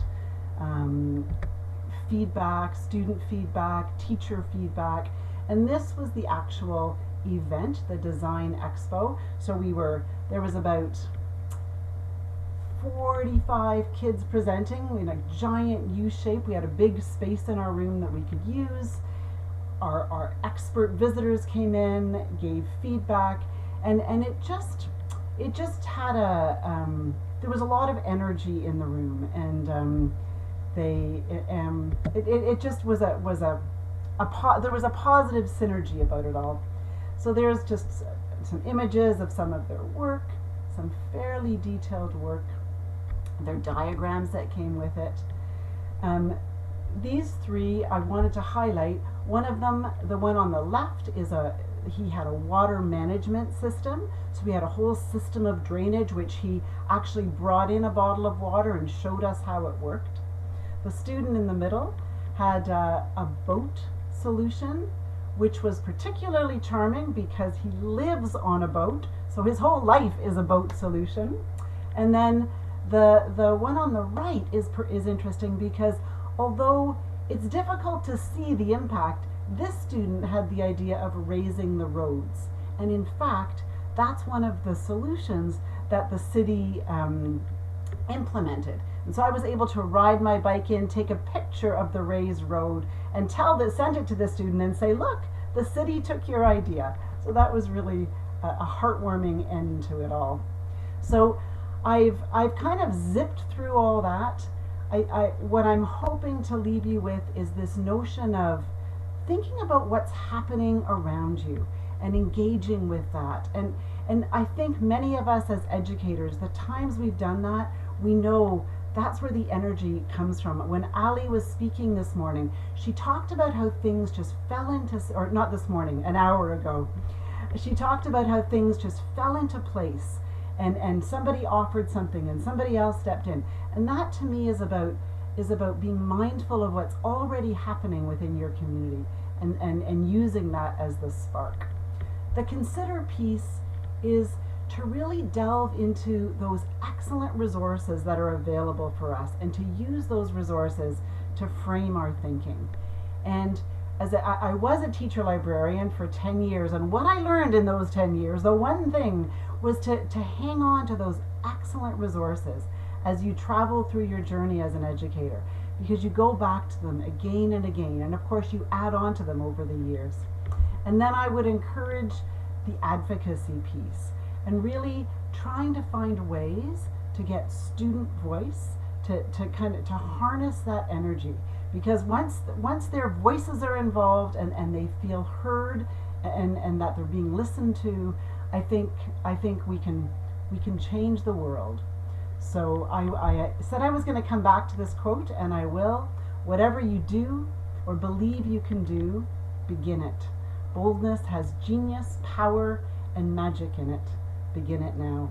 And I'll add on an addendum. If you're thinking about, this is something I'm starting to frame, and what was that resource, or if you want any connections or ideas, I'm happy to connect with you after about August 22nd, because I am going away for a while, but I'm here as a resource. So any questions, comments, I welcome them.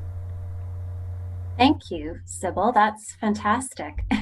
I've heard a little from you about this project, but seeing it on the screen makes me realize the scope of it.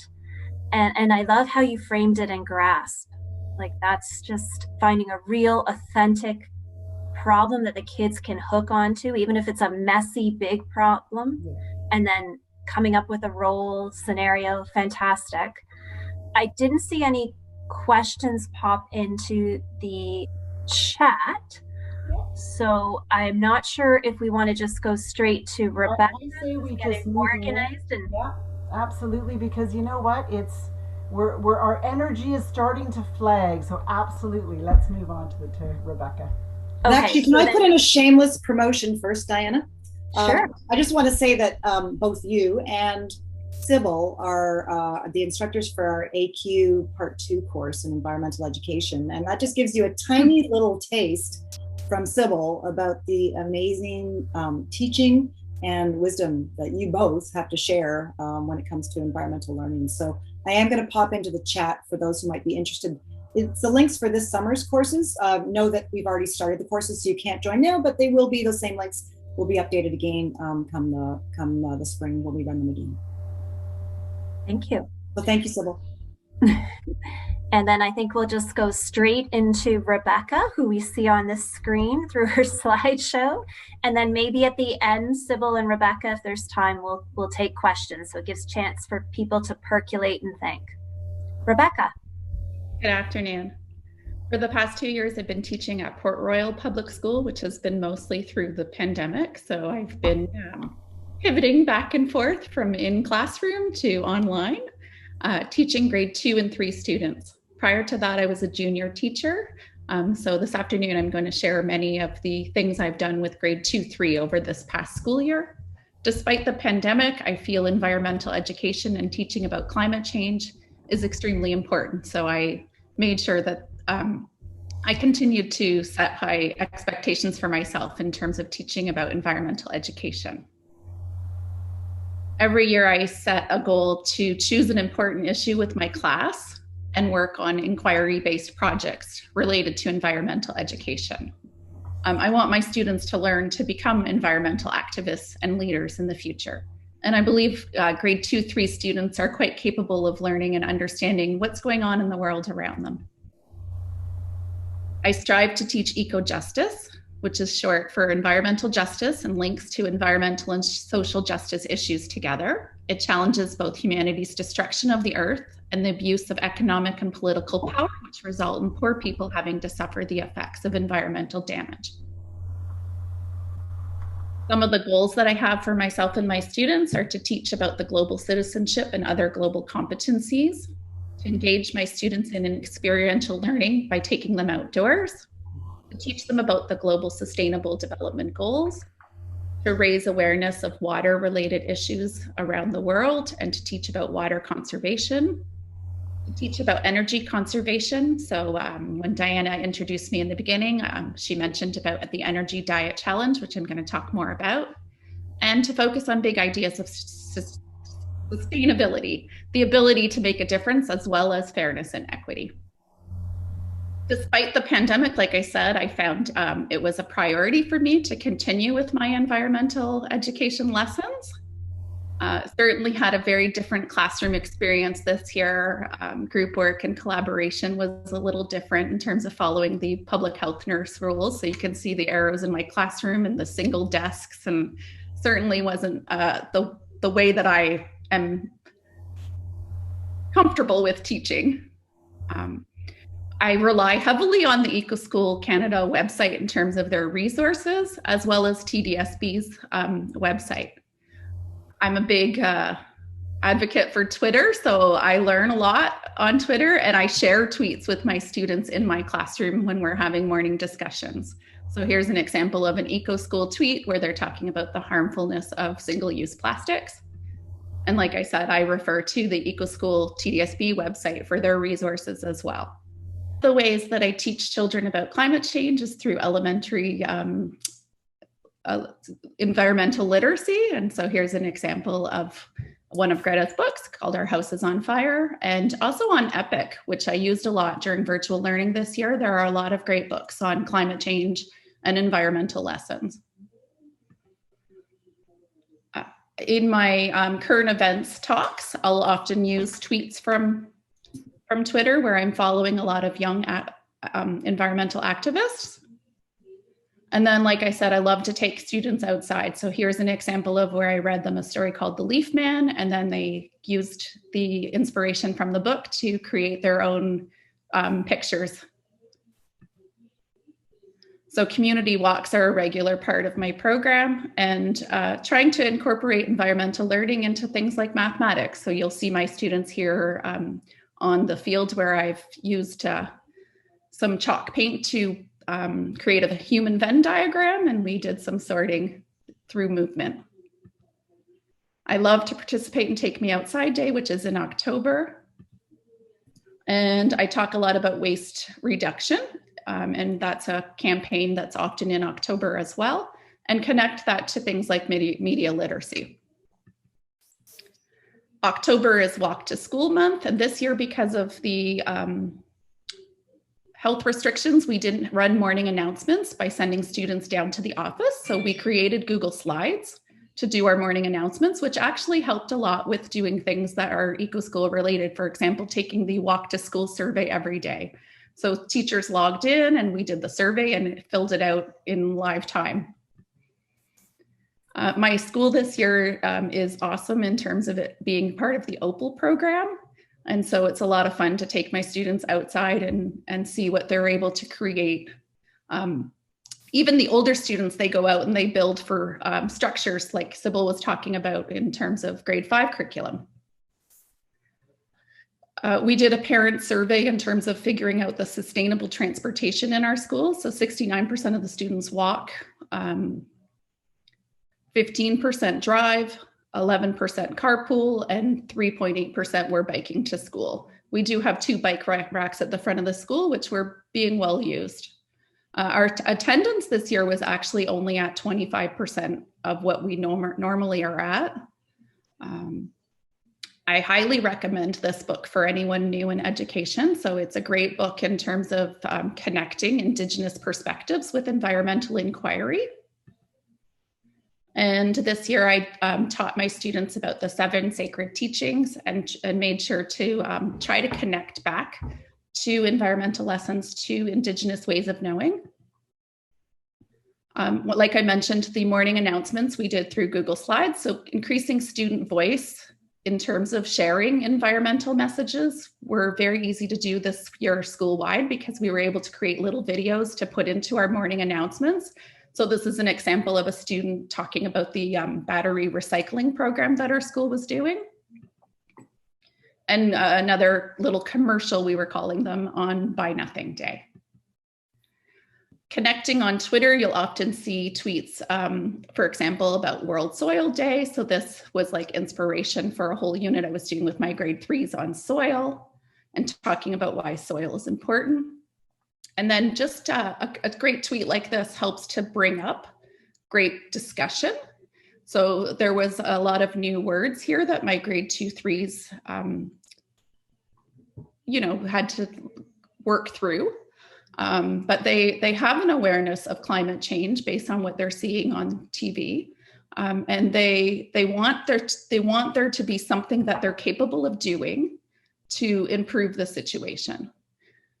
So the battery recycling program is one way that students participate in actions that help with the environment.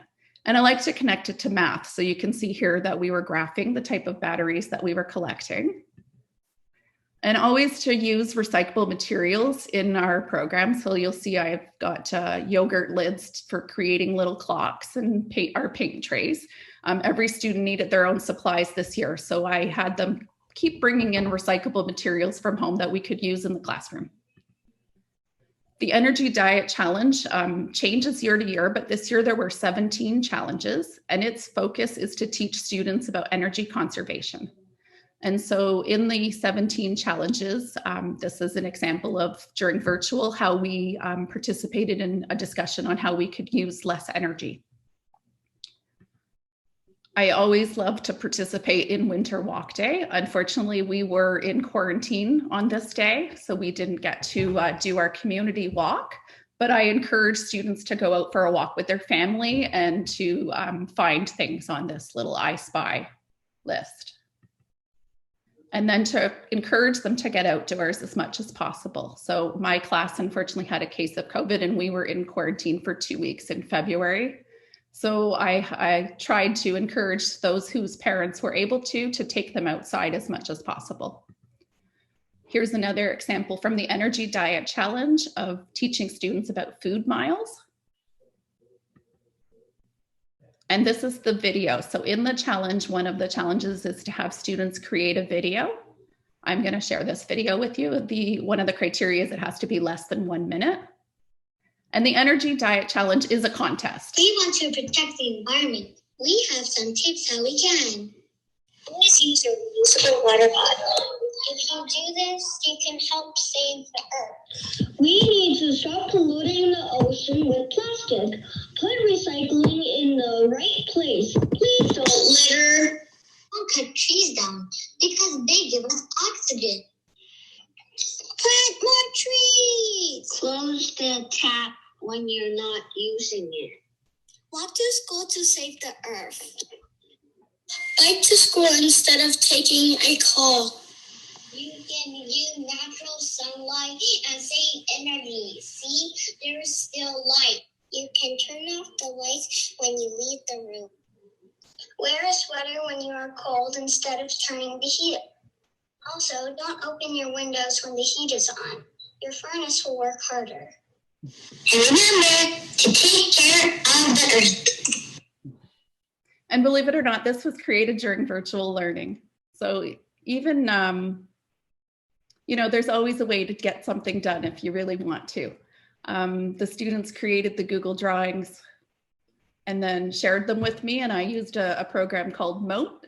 had them voice record so that I could do some editing for that video. When we are in the classroom, I try to bring nature into the classroom as much as possible. So we were learning about structures, and we also were learning about Inukshuk. So I did this actually with a teacher candidate from Oise. This year I had the pleasure of hosting a teacher candidate who was a virtual teacher candidate while we were in the classroom. So it was a very unique situation, and it was a great learning opportunity for both of us. I teach my students the importance of reducing our waste. And one of the ways I do that is through using these little whiteboards. So most of our math is completed on whiteboards. One of the energy diet challenges was to teach students about carbon footprints.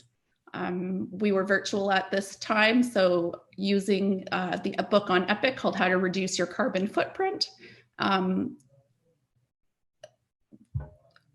Then we went into I think we were in the classroom, sorry. And then they completed this little footprint where they wrote down ideas of reducing their carbon footprint. Throughout the school year, we talk about creating less waste. And so they bring waste-free lunches. And we had been tracking our lunches when we were in the classroom.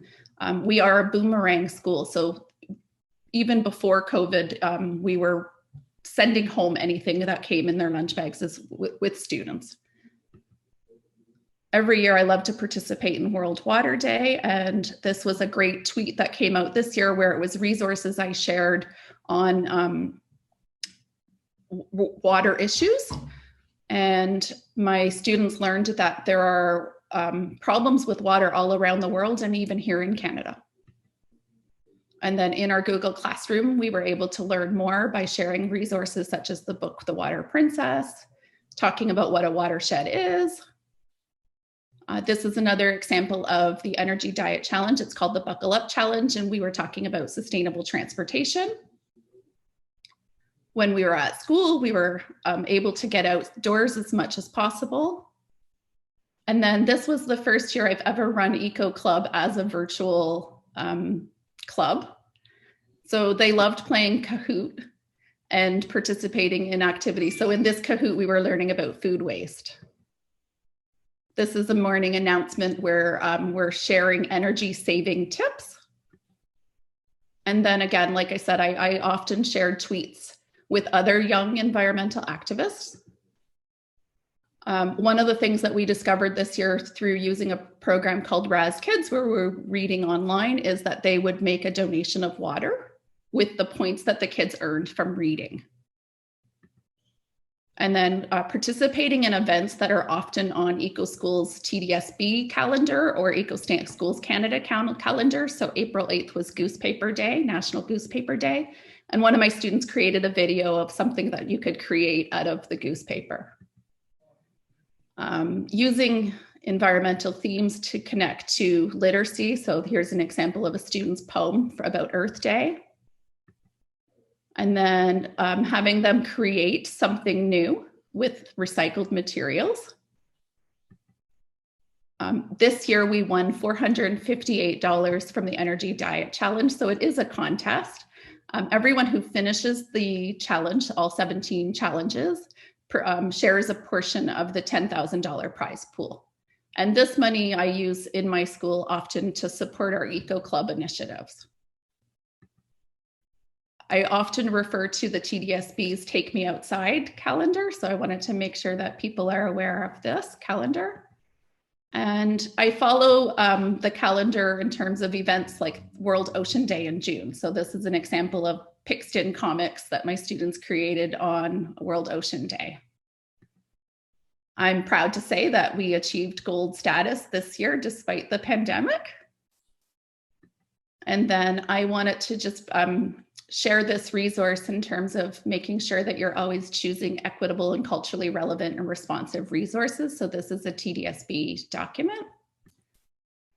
I love using children's literacy, such as the Water Princess and A Long Walk to Water, to share information about climate change or water conservation or water issues. And also Citizen Kid is another good series of books for doing social justice topics. The Water Brothers video is great for junior students. So when I was teaching junior, I would share some of these videos with my students. And then The Boy Who Harnessed the Wind is another great book for grade 5 especially. And sharing TED Talks with students as well is a great way for them to learn about what's happening around the world. I've participated in the past with grade 4-5s for We Walk with Water. And it's a great way to teach students about environmental lessons where they can actually take action and understand something by participating. And that's the end of my presentation. Thank you. Wow, Rebecca. I don't know what to say to that. I wrote down so many notes of resources to tap into. Just the weaving of student voice and so many different criteria, from energy to water to look at some really deep, messy issues. So thank you. Yeah, you're getting in the chat so many small daily actions. That's from Aaron. Liz wants to know how you fit it all in. I want to know how you find all the resources and time as well. You did have a few specific questions. So I think with the energy diet video that the students created, you said you use slides and Moat. Am I correct? Yes. So Okay. Google Drawing is how they created the pictures. And through Google Slides, you can duplicate a slide and then alter the picture just slightly. So it allows for a little bit of movement. And then Moat is an app that you can download so kids can voice record. Mm-hmm. So I duplicated the slide to remove the little voice recording so you don't see it. But that was how I was able to create that from home.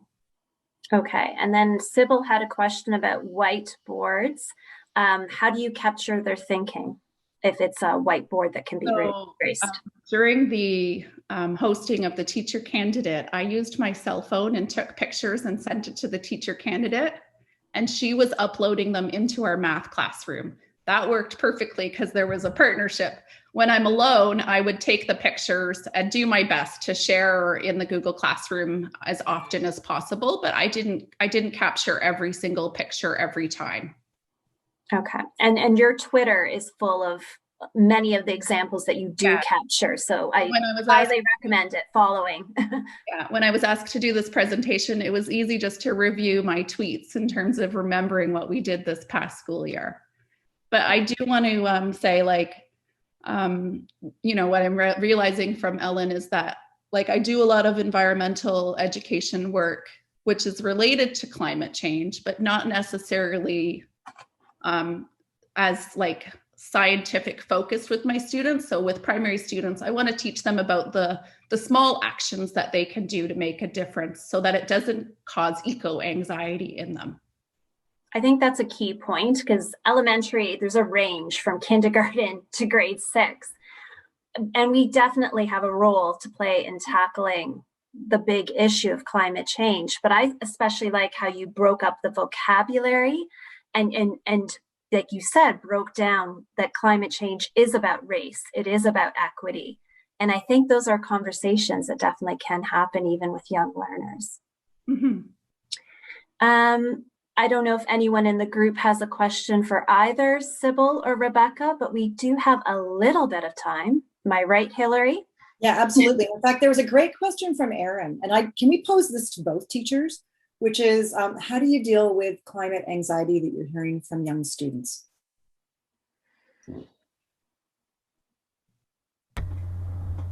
I can go first, but you're going to say more. I can predict it. That was just so amazing, by the way, Rebecca. I was like, I feel like I have my curriculum kind of framed for next year, so thank you. I really emphasize, like, also with my own kids, when they were little and their anxieties, I really talk about, you can't do everything. You can't change everything. You can't, but you can do something. So look, here's the thing you can, and really, like, that message, although we all know it, I find that kids respond to that and they're like, yeah, okay, this is one thing. I can convince my family of this one thing. Now, one person has influenced 4 or 5 people, and we talk about, you know, ripples of influence. So that's that's how I address it. And Rebecca, can you speak to that too? Making sure that kids know that their small actions will make a difference. So like something as simple as this community cleanup, where you see the before and after of what the students have collected in the neighborhood, right? I know with the parents, the feedback I got from participating in the energy diet challenges, that the parents are really happy that the kids have learned about the importance of turning off the light when you leave the room, because it's saving on their energy bills. But it's also leading to great discussion at the dinner table in the evenings as well. So making that connection to a small action that can have an impact on reducing our CO2 emissions. And I'm also really interested in what the biggest challenges you face in this work. For both, the question for both of you. You know, I'm going to say what I think many of us will recognize, that it's discouraging to do this work, and your kids are on board and they're convincing their families, and you've got the staff on board, and then there's the staff member that walks in every day for 5 years with 2 takeout cups from Starbucks and doesn't compost, and you know, and I know what to tell myself about that, but when you ask me what's discouraging, I do, adults can be discouraging. I'm never discouraged working with kids. That's my answer.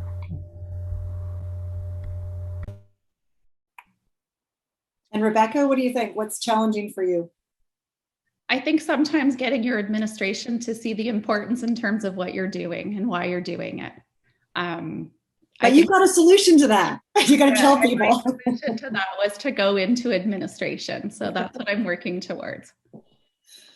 I love that. That's the problem, right? The problem is, so let's solve the problem by having you in there. No, that's not to say that I have worked with very many administrators who are very supportive and inclusive to our school improvement plan by including our EcoSchool initiatives. I worked at 2 schools where I led schools to platinum. And I think that the reason we got to platinum is because we had very supportive administrators. And sometimes it's creating that momentum, right, Rebecca? Like finding the like-minded individuals, and if it is administrators, if it is staff, and building it over time.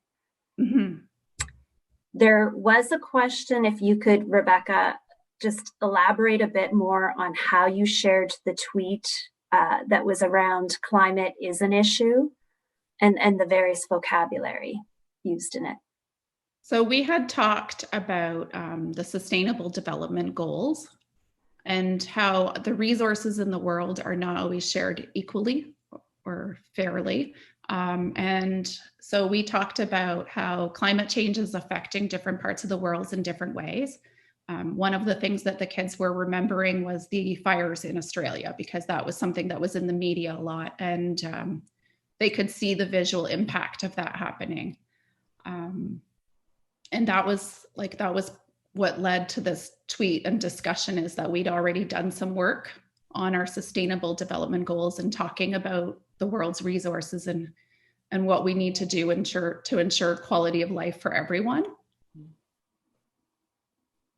And I know TDSB's Global Competencies site does have resources on these sustainable goals that go all the way from a primary level up to a high school level. So that would be a good place to start. And I'll see if I can pop that in the chat. Do either of you want to speak to climate change as a gender issue? And that's from, I want to say it right, Marcia. That's a big question. I think it's a great question, and I wonder if there's anybody who would like to kind of, I mean, I know there's a lot of expertise in this space, so I don't know if you have something to say on that, Rebecca, but to me, I would say, like, what do you guys think? You people, you all. I think there's so many isms that intersect with climate change that I know I've tackled in grade 5 and 6, and especially in terms of the global issues, social studies, curriculum focus, but I don't know if I've fully, as an educator, have broken them down at a younger level. And so I think, Rebecca, when you mentioned even sharing a tweet that broke down vocabulary about climate change and linked climate change to bigger ideas, that to me was inspiring, because I think that's a place to start, is to talk with the kids about what they know about climate change and how can climate change be linked to race. What does that mean? I've done some work in terms of talking about the sustainable goal for education and connecting it to global issues around the world with girls in education, but not this past couple years with grade 2s and 3s. It was a grade 4 or 5 project that we had looked at. Oh, and there's some amazing comments happening in the chat right now too. Betty's pointed out that if you look to the drawdown project that was mentioned, the project drawdown that was mentioned earlier, that one of the top solutions is actually having to do with educating girls and supporting women in their livelihoods who tend to have maybe a little bit more attention to sustainability because of their roles as mothers. We all want to see our children survive when you're a parent, for sure. Maha says that maybe male voices, scholarly voices, and politicians have dominated the conversation about what should be done about climate change, and maybe we need a better balance in terms of gender around these conversations. And Jennifer has talked about the important role of Indigenous women and water walkers as leaders of how to deal with eco-justice and gender intersectionality. So those are all wonderful comments. Thank you very much. Do any of the three want to speak about that a little bit more? I think I'm becoming, and maybe this is the teacher librarian lens, I'm becoming more aware of the resources I use and the examples I'm highlighting. And so when it comes to eco leadership in particular, I'm trying to find the age level of the kids that I teach and of my eco team represented in who they're seeing as eco leaders and in the eco action, so that they can identify themselves as an eco leader. And I think the same would go in terms of who are we highlighting. And so like water walkers, an excellent text, like that's great for kids to see like themselves and to see also like actions that can be done, but also to see other lenses and perspectives. And it's the balance of both that I can connect to and relate, but also better understand others. I think that's an excellent point. Thank you, Diana, because this notion of intersectionality leads us into the whole conversation around eco-justice education. And Rebecca's done some wonderful work in that area around water education in particular. And I just think this is such an important conversation, and really where the field really of environmental ed is moving forward into eco-justice, that we need to be much more aware of whose voices are being highlighted, as you pointed out, whose images are being shown, and whose ideas for moving forward are being taken. So all of that kind of gets highlighted in the eco-justice movement, I think. And I'm not sure if there's kindergarten educators in the room, but I teach kindergarten nature inquiry. And so we even talk about, human beings, but also other types of beings that are on the planet and land, and whose rights are being heard and whose rights aren't. And that's even at a 3, 4, 5-year-old level. And so I think that there are conversations that can happen even with our very youngest learners. I think one of the things that I've learned over the last few years is to ensure that you're not, I don't know if you've seen the TED Talk called The Danger of the Single Story, but like a book like The Water Princess, you don't want to have children believe that Africa is a continent that's is full of people that are in need of water, because you don't want to give that single perspective. So it's important to ensure that you use other resources as well. And we've actually done quite a few eco-justice webinars. So for those who might be interested, I popped into the chat, not only the link to webinars that will start up again in this series in the fall, but ones in the past. So if you look up under the search term eco-justice, you'll find some of those webinars that we've done in the past if you want to, for light summer professional learning. Are there any other questions that anybody wanted to ask our speakers today? And Betty's highlighted in the chat some of the incredible women who have been taking work in this area. Everybody from Jane Goodall to Anyana Elizabeth Johnson to Greta Thunberg, of course. I will add Autumn Peltier, who is an incredible water activist, a youth water activist from here in Canada, from the Ojibwe community on Manitoulin Island. Maud Barlow, Josephine Mandamin, who actually is, I think, the great aunt, if I remember, of Autumn Peltier, which is kind of neat. Catherine Hayhoe. Yeah, there's just so many incredible women who have done wonderful work over time. You're absolutely right about that, Betty. So thank you for highlighting that. So I think that brings us to the end of our time today. And what a fantastic afternoon it's been. Could you join me, please, in thanking Diana for facilitating, and both Rebecca and Sybille for sharing the incredible work that they do in their classrooms. Bravo to all three of you. Yeah.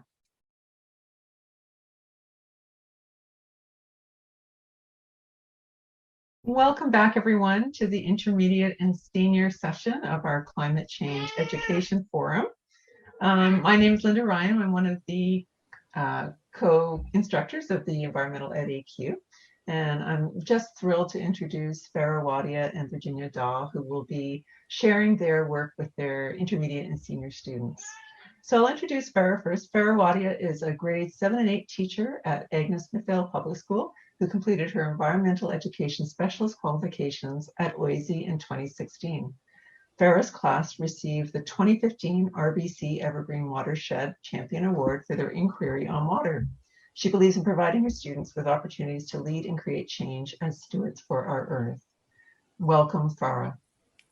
Thank you so much. It was so wonderful and inspiring to hear from Ellen and Aliénor and TDSB EcoSchools. There's so much to think about and bring back to our classrooms. So thank you all for joining both Virginia and I this afternoon. And for allowing us an opportunity to share what we are doing in our classrooms. And as Linda mentioned, my name is Farah Wadia, and I love the outdoors no matter what season. I'm a long distance runner, and I love taking long runs or hikes on the weekends. And every outing is an adventure for me.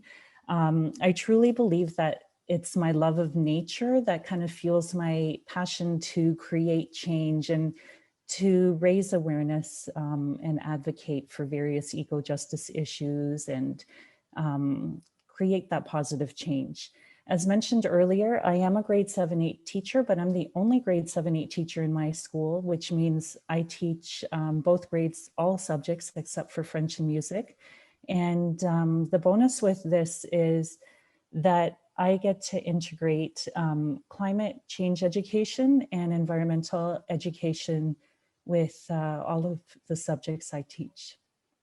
So I make it a goal of mine to share my love of nature with my students.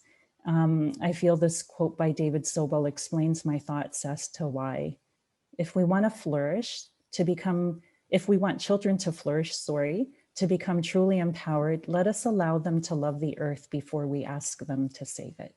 And this really resonates with me because providing kids with rich opportunities to explore their natural and built environments promotes a sense of place and a desire to find solutions for various problems or concerns in their communities.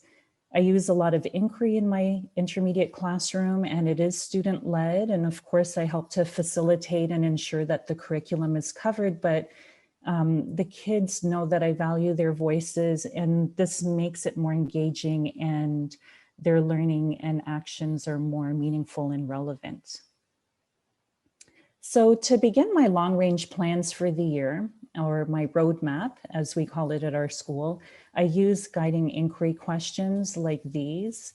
How will our individual choices affect our environment and society, and what impact will this have in the future? And when we look at the impact of these human activities, we analyze both positive and negative effects. And then our action piece comes out of the second question: how can people make a difference? And although these questions are huge, they're ones that we revisit throughout the school year in all different subject areas. And so we address things like climate change, and through that lens, students become more eco-literate. They think more critically and become more responsible as citizens. So it's really about providing real world connections with them and sharing that responsibility of learning with them to solve problems in, again, their natural and built communities. I teach kids about circular economy, eco and social justice issues, with an emphasis on Indigenous perspectives and voice, as well as racism and injustices that the First Nation, Métis, Inuit, and Black communities face. Roles and responsibilities that we have as settlers to promote the sustainability of all resources. We consider the sustainable design of our cities, as well as the sustainable ways of living through stewardship opportunities. And so we think globally and act locally. So let's have a look now at some of the work I've done with my students over the years with respect to climate change. So some years back, I was really lucky to be a part of a program called EIR, Engineer in Residence program. And I was basically paired up with a local engineer who would come into my classroom once a week for a period at a time to work on STEM-based initiatives, but we focused on things like climate change and brought in geography as well by looking at urban planning and design. So as we know, climate change affects communities, and if we don't reduce the greenhouse gas emissions, the effects can be disastrous. And urban areas, we know, are primary contributors of greenhouse gases. So it's important that we adapt. In our geography unit, what we did was we explored urban design to help find creative solutions to reduce our dependence on automobiles and other types of motorized vehicles. Students learned about Gil Penalosa's 880 cities, and we researched about urban planners to look at creative solutions for the built environment to address these climate change issues. And we also learned about protecting natural areas as they help to capture and store carbon. So the picture here that I've included is just one group's solution with low-rise buildings that have many layers you can't really see in the picture, but they include green spaces and all the amenities within walking distance so that we can reduce our dependence on vehicles. They also made sure to, of course, include areas for social gatherings because that's very important, and entertainment. Another effort that we made towards reducing climate change was to promote active, safe, and sustainable transportation. The amount of cars at the front of the school at the start and end of the day and at lunchtime is alarming and dangerous. You know, all the parents on residential streets making U-turns after dropping off their kids. So we were quite concerned with this. So as part of this initiative, we went on guided neighborhood walks with our engineer in residence, and here you see pictures of us in the neighborhood looking at the design of our neighborhood. We paused at various intersections to determine if it felt safe to cross the street or even just stand on the sidewalk. We walked through all the pathways that brought people into our schoolyard, and the students analyzed the pedestrian routes and determined an issue that they personally wanted to look into more in terms of an inquiry. And then we wrote letters to our MP to ask for things like better lighting, fixing the cracks in our sidewalks, putting in speed bumps or stop signs to slow down some of the traffic flow, especially around those corners.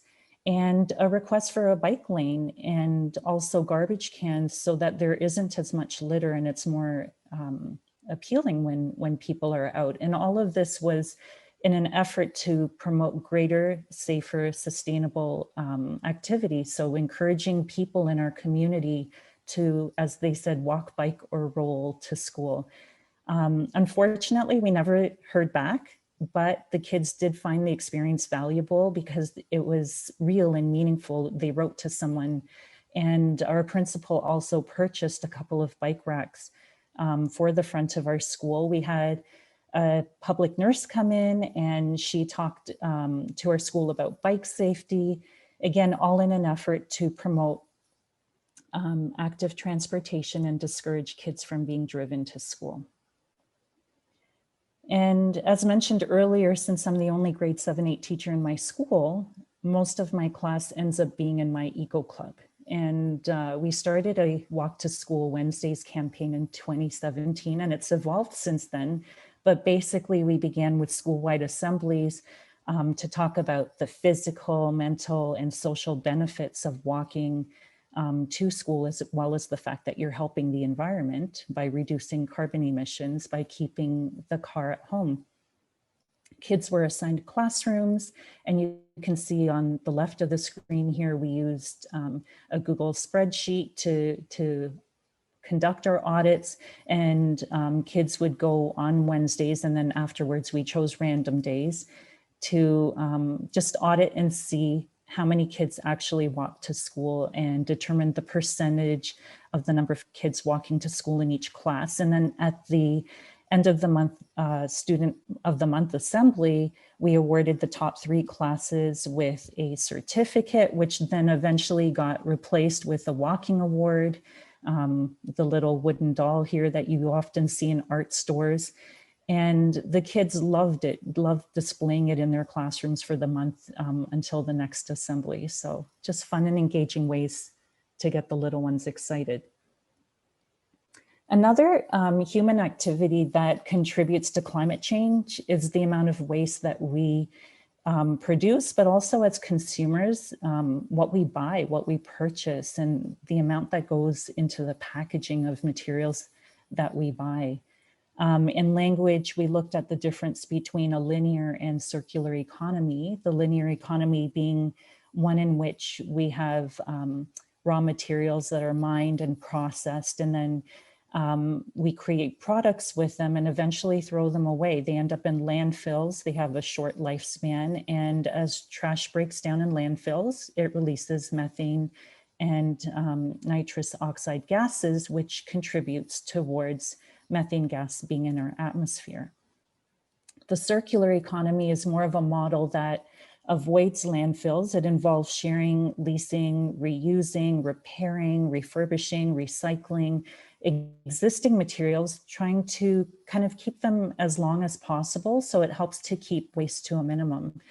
In science, we looked at the life cycle of various products like soccer balls and cell phones, and we talked about that. We talked about buying local and our purchases that we make. Among other things, in STEM, we looked at how to create more eco-friendly, biodegradable packaging for items that come in the mail. In art, we had an upcycling challenge, and here you can see a scarf, a beautiful kind of scarf/necklace made out of an old t-shirt, handbags made out of plastic bags, or an old magazine, or even a bracelet made from a plastic water bottle, but also making the invisible visible. So here you see an art piece of a piece of fish as if it's sold in the store in a foam tray, and it's a cross section. So it's sliced open and inside all you see is plastic. So raising awareness and making people really think about things and the impact they have. We had organizations come into my classroom like Repair Cafe Toronto. He came in for a half day, and the kids were encouraged to actually bring broken or damaged items from home, and they actually got to learn and use his tools, how to fix a variety of things. So instead of, you know, the idea of just chucking things when we're done with them, look for the problem. What's the root of the problem, and can it be fixed first? And the kids really love that. And one of my bigger inquiries that I do throughout the year is my water inquiry. And we all know that climate change is disrupting weather patterns because water availability is becoming less predictable in many places. There's increased flooding that threatens to destroy sanitation and contaminates our water systems. And in other parts of the world, they're dealing with water scarcity and droughts. So in our inquiry, we looked at both local and global issues surrounding freshwater access. We conducted a stream study with EcoSpark, which was also a really enriching experience. Whoops. Engineers Without Borders is another awesome organization that reaches out to us every March during Engineering Week. We walk over to our local Toronto Public Library and they lead us through an awesome presentation, which you can find online. And basically they have us thinking of global water issues that are relevant to our geography unit with respect to the 3 L's, literacy rate, living standards, and life expectancy, and how they go hand in hand when it comes to accessing fresh, clean water. Our students created PSAs, public service announcements, and they were related to eco-injustices like boiled water advisories for our First Nations, Métis, Inuit communities. We talked about questions like, why does fracking happen near reserves where the groundwater is contaminated? We dealt with overuse, chemical contamination of water, the impact of pesticides and road salt. And again, always bringing this back to a connection with climate change. And we shared our PSAs at monthly assemblies. And then the following years, we started having an open house type of sign up event where the teachers would bring in their classes. I'm in a K-8 school, so everyone from K-8 would come by and do different activities with us. And we even opened it up to the parents in the community to come and visit. Every year, I introduce the UN Global Goals or the Sustainable Development Goals. And as a class, we select one that we make our focus as our class passion project for that year. And last year, just before the lockdown in the spring, my students and I were working on goal number 14, which is life below water. The kids created an Instagram page, a blog, and merch. They used old t-shirts to create reusable grocery bags, or some of them even crocheted grocery bags. And posters were created, announcements were made, all to raise awareness about plastics in the ocean and life below water. And again, tying it back to climate change action and education. Another project that my class has been involved in a few times is the Water Docs at School Action Research Project. In this particular case, the pictures you see here, the students really were concerned with the amount of road salt that was being dumped on our school property, just sitting there in mounds when there wasn't even really a lot of ice on the pavement.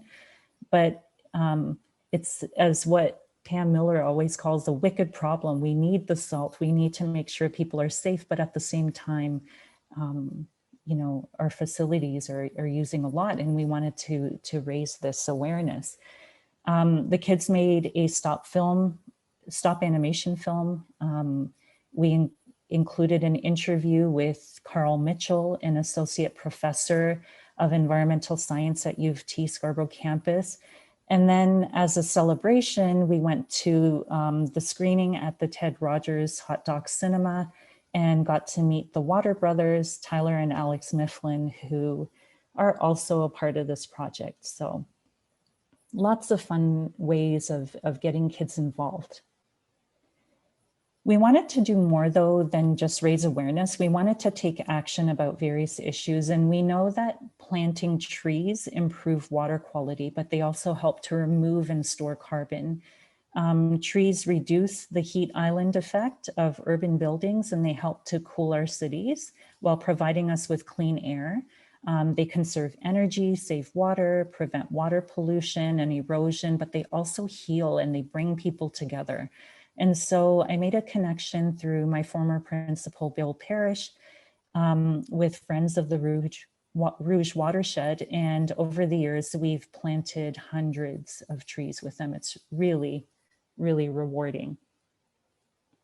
As mentioned earlier, climate change also disrupts weather patterns. And so these changing precipitation patterns can reduce the number of wetlands. So this is a problem because many plant and animal species depend on wetlands for habitat and reproduction.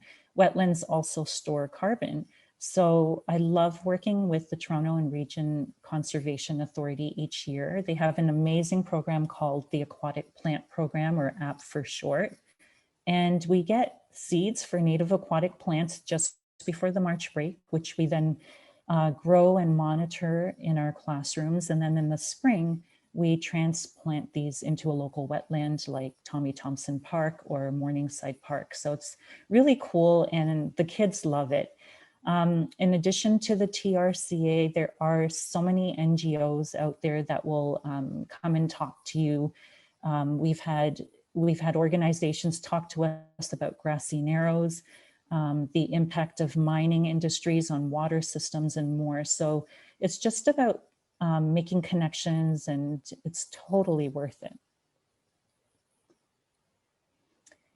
We also conducted a short inquiry as part of this and we created wanted posters for invasive plant species that negatively impact biodiversity and cause environmental harm. Again, bringing it back to climate change education and understanding that we want more native plant species because they require a lot less watering and fertilizer and pesticides, and it can help to decrease pollution. They eliminate the need for lawnmowers and other equipment as well. Climate change also impacts salmon reproduction because as the flow levels reduce in the summer, the water temperature increases, and this will impact the habitat available to the salmon. In the winter, there's increased flow, and that would disturb riverbeds and damage salmon eggs and juveniles. So what better way to take action than to participate in a classroom salmon hatchery? So I was really blessed to have participated in this program for over 2 school years. The program was in partnership with TDSB STEM, TDSB Science and Tech departments, and the Toronto Zoo. We raised salmon in our classroom, monitored the temperature of the water each day from the eyed salmon eggs, and we researched threats to the Great Lakes Atlantic salmon and shared what we learned with the school. Again, hosting a number of open house presentations where the kids learned about the life cycle of the salmon and the threats that they faced. And a lot of my colleagues from the visiting K-8 classrooms said that they continued this inquiry in their classrooms because their kids were so inquisitive. I integrated math with media literacy, reading and writing with this hatchery, and we also used coding to create video games that mimic the salmon's life cycle and the threats they face. So the feedback for that was great. And then in the spring, we went to Duffins Creek and Pickering to release the salmon and wish them well. Audra Brown from City TV News came by the second year to film our celebration. So in leading Eco Club, we've also done a number of initiatives for climate change action and education there. We've had events like the World Wildlife Fund's National Sweater Day. We've attended the amazing TDSB EcoSchools middle school conferences and always get lots of ideas there that we bring back to our school, like Meatless Mondays or discussing food waste and food scarcity and how that's also connected to climate change. We had an Eco Games Day where my Eco Club actually rotated all of the classrooms through different Project Wild type of activities where we talked about biodiversity and the changing migration patterns of animals, again, tying it back to climate change. And We did a Save Our Trees initiative. A lot of the little kids were peeling the bark at recess. And so as an eco club, we thought of giving each classroom a tree, and they adopted the tree for the year. They gave it a name. They learned about the tree, what kind of tree it was, and they looked out for it at recess, like they protected their tree. So it was a really positive, fun impact. And similar to the walk to school audits, we had our eco monitors conduct energy and waste audits. We shared results school-wide. We presented ways in which students could make a more positive impact with simple lifestyle changes. And the class with the greatest score for using natural lighting and sorting their waste properly into the blue bin, green bin, and garbage won the Green Shoe Award at our monthly assemblies. And this is in addition to the walking trophy that we awarded for the Walk to School Wednesdays. And during Education Week, we had a committee of teachers who put together an open house focusing on the theme of reducing and eliminating single-use plastics. It was a huge success. We had several rooms with different activities for families to partake in.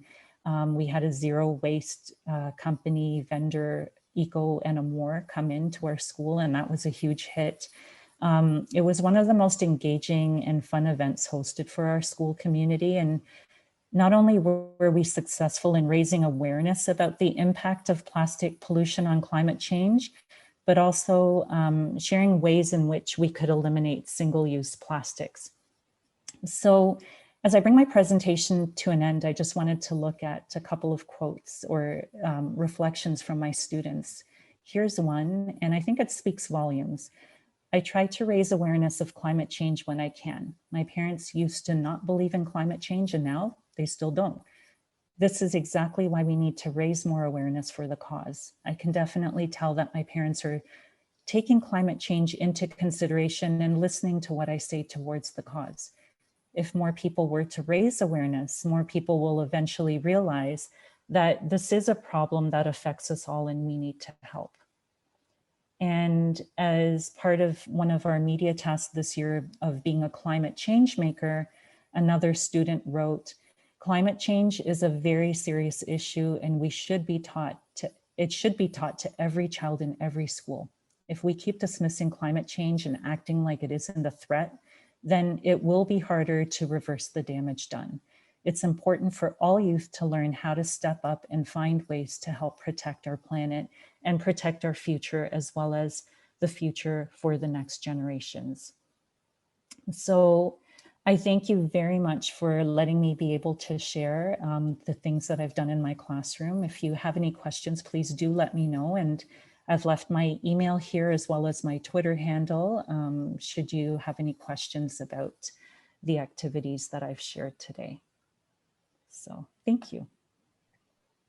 Thank you so much, Farah. That was absolutely phenomenal. Just incredible how you incorporated student voice and leveraged so many agencies to engage your student in learning about climate change and communicating it and taking action. Just fantastic.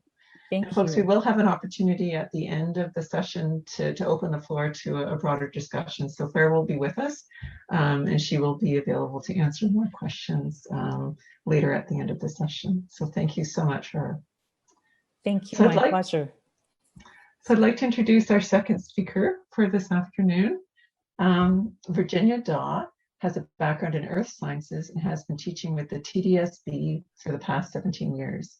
When she's not teaching, she's either camping, sailing, visiting family in Vancouver Island, or teaching environmental science in the Dominican Republic for edu-travel, or teaching teachers for teacher mentors abroad.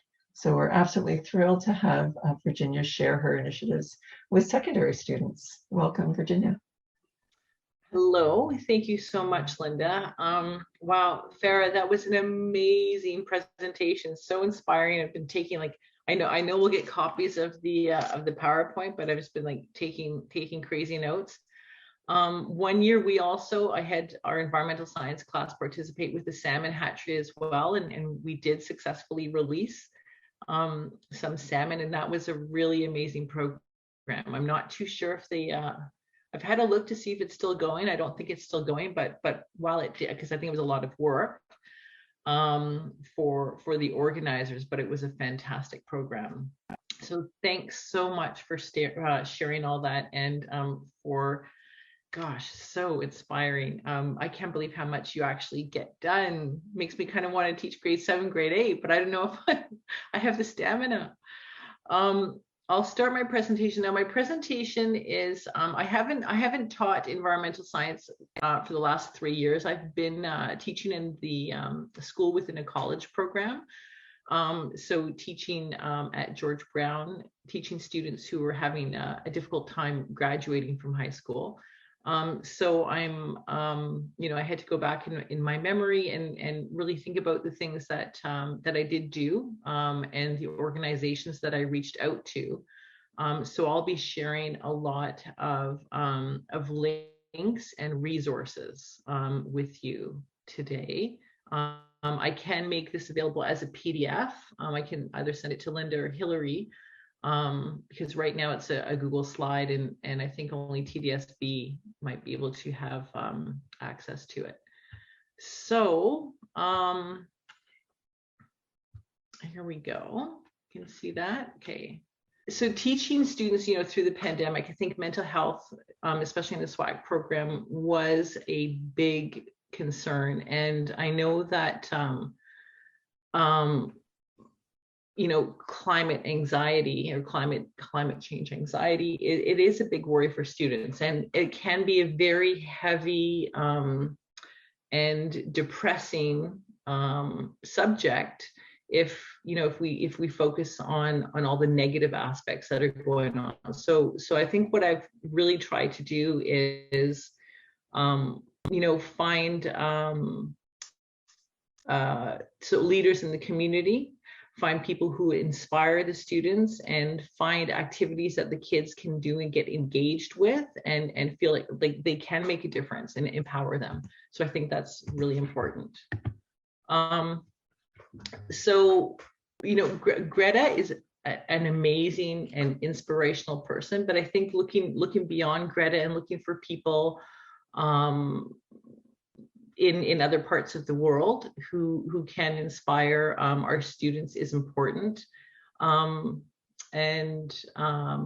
This is a fantastic little video. I'm just going to play a little bit of it, but talk about someone who is so young who can inspire a group of people, and I encourage you to look this young man up. So I'm just going to play a teeny tiny bit of this video. He's now grown. Hello, my name is Matthew. I'm 6 years old. I'm a boy, and I just said a prayer on my native language. I was giving thanks to all the elements, the water, the fire, the earth, the air. I was giving thanks for them to give us life, to give us energy, to give us strength. I came to talk to you today about how sacred the earth is. Most kids don't even know that the world is sacred. That's because they spend most of their time in front of their TV or in front of their video games. This is the year that we take back the power with our music, with our voice, with our passion for every generation to follow. I really got involved in environmental activism when I was 6 years old. I just said a prayer on my native language. I was giving thanks to all the elements, the water, the fire, the earth, the air. You're 16. Mm-hmm. You may be the youngest person on our show. My name is Scott. I'm 18 years old. I'm a climate activist and a hip-hop artist using my music and my voice to inspire young people across the planet to engage in creating a positive difference in the world. We are at a tipping point right now. Or inspiring kids with people that they can relate to really helps to engage them. And sometimes I've found in the past when teaching, especially the grade 11s, a lot of them have taken the course and haven't really been that interested in environmental science. But once you're able to demonstrate the importance of it and demonstrate some role models. You know, by the end of the course, they're very much into environmental education. So I have the links here. His name is Shutezkat. I've got all of the links are here, and I'll make them available to everybody. Okay, so another inspiration is Prince EA. I'm not too sure if you guys are familiar with him, but he started out as a rapper, and he's turned to environmental activism. He has a lot of amazing videos, inspirational videos. This one is specifically about climate change. I'm not going to play that for you because it's a little bit long, but it's like 2 minutes, but I don't want to take up my time doing that. It's just, I will share all of these resources with you. Okay, and this is another one, a song by Childish Gambino. I just recently found this one, and this is a fantastic song, because students are, especially in high school, so into music and into artists, and looking at you know, not just academic articles, finding inspiration within the arts, I think is really important to students as well. I encourage you to watch or to listen to this video, or yeah, it's a song. And these are just the lyrics that are in verse 2. And it's surprising how many artists out there right now are talking about climate change. So this is a little video that you can look at. It is it's talking about how we have to empower students and give them the strength and encourage them to use their voice to speak out about changing the way we do things on the planet. So this is a bunch of students. It's from Michigan, but it is relevant to Toronto and to climate action. Sorry. I think and empowering students. So these are a lot of the things that I would do with my grade 11. So calculate your carbon footprint. So this is a carbon footprint calculator. The link is there. We would calculate eco footprint as well.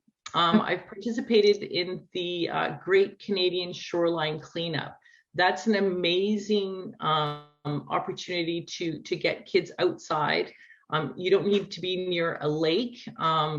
You can actually even clean up a park, but many people do clean up even like rivers or creeks. And we take our kids down to Lake Ontario and do a cleanup there.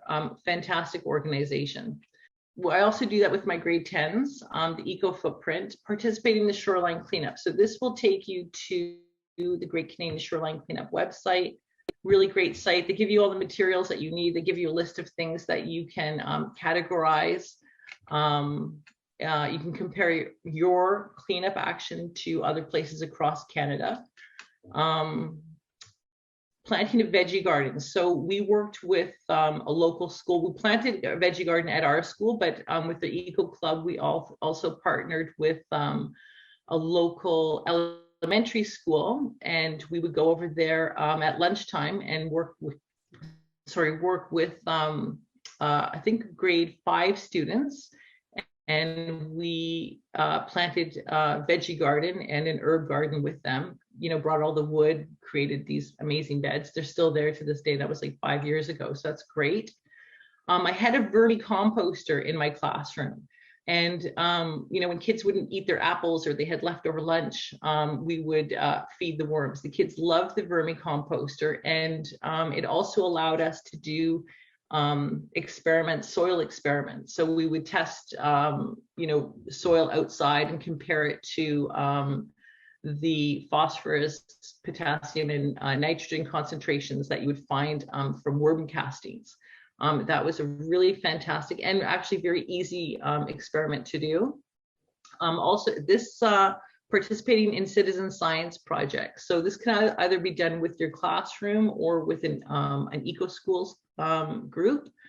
And kids can actually participate in science that is taking place around Canada mostly, but sometimes even around the world. And they have a bunch of different opportunities there. If you are interested in buying a worm composter or worms for a composter, Kathy's Crawley Compost. This is where I ordered the worms from, and they actually come in the mail. And you get some red wigglers. They do multiply very quickly. So I was also providing other schools with worms after about 3 years because I had so many. The soil test kit, this is a very simple soil test kit that you can buy at Canadian Tire or Home Depot. Very simple to use, no real chemicals, no real danger. This is, people use this at in their homes all the time. And this is great for testing any type of soil, but also for the worm casting kit. Very, very easy to use. I also did a lot of outreach to environmental organizations. So Farah mentioned EcoSpark. EcoSpark is an amazing organization. They have, let's just see, I'm just wondering if it will take you to,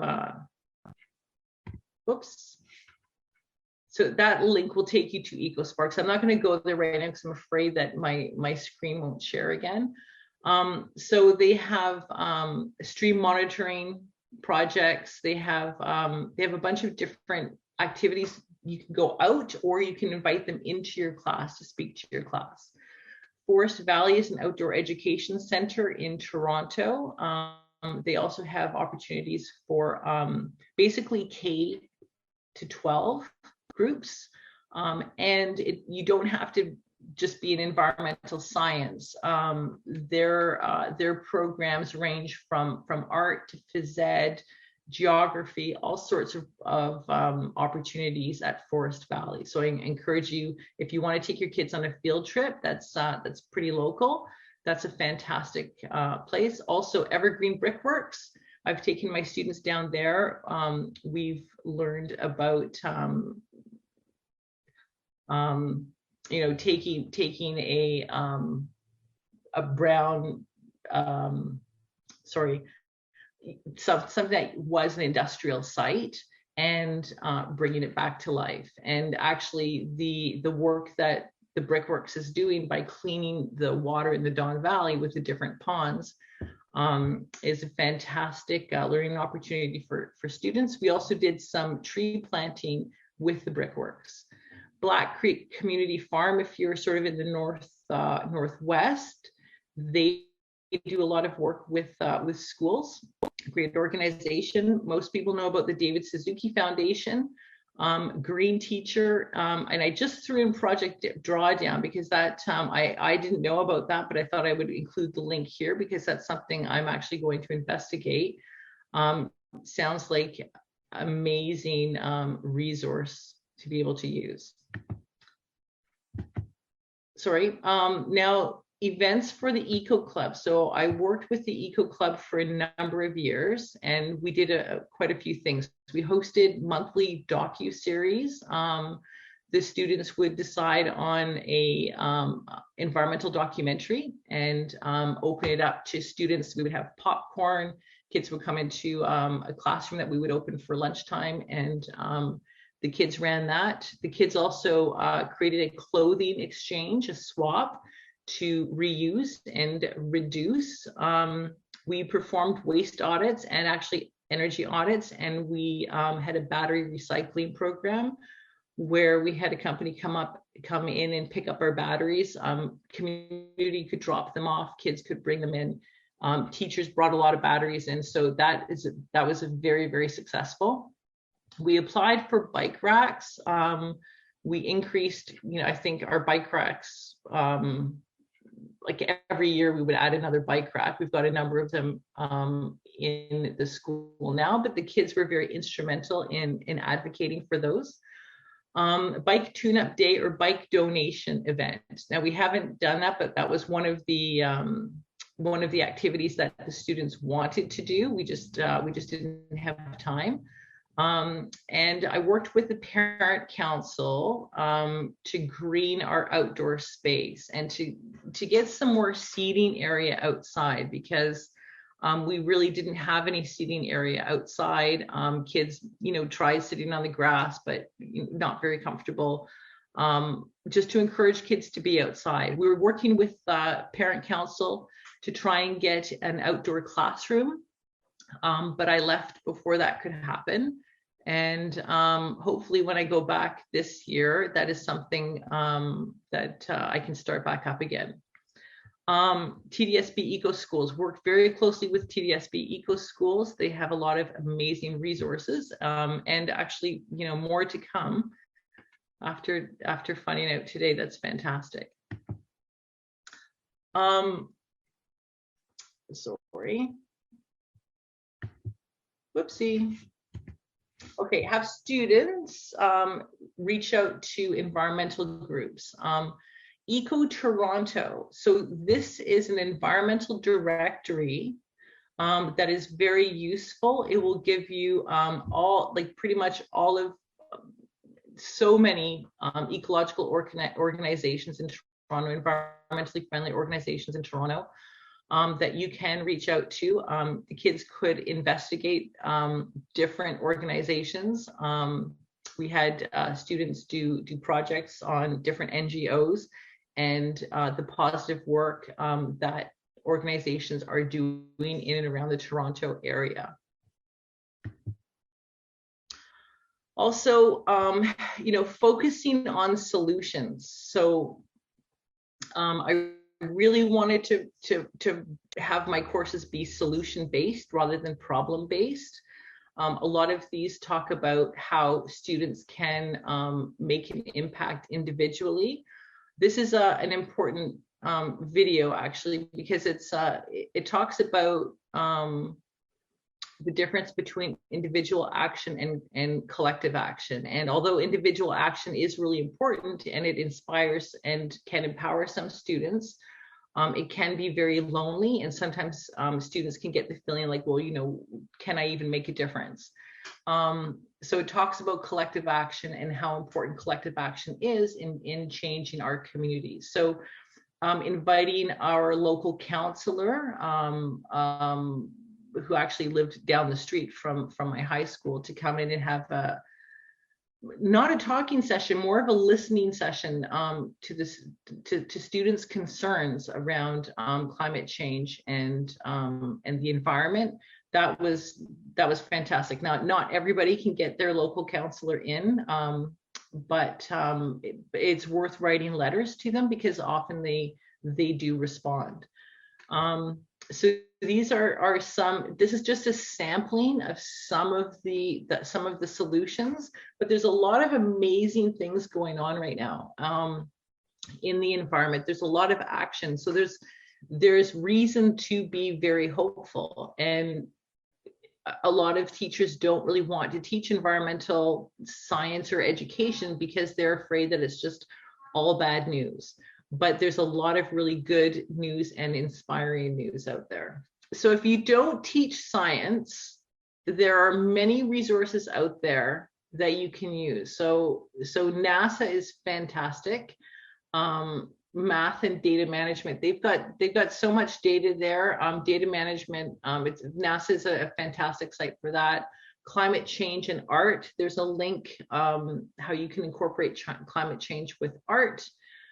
Music, literature, phys ed, the economy, you can pretty much link it to almost any course that you're teaching. And that's why I feel it shouldn't be just in an environmental science class or the grade 10 climate change class. It should be part of all classes.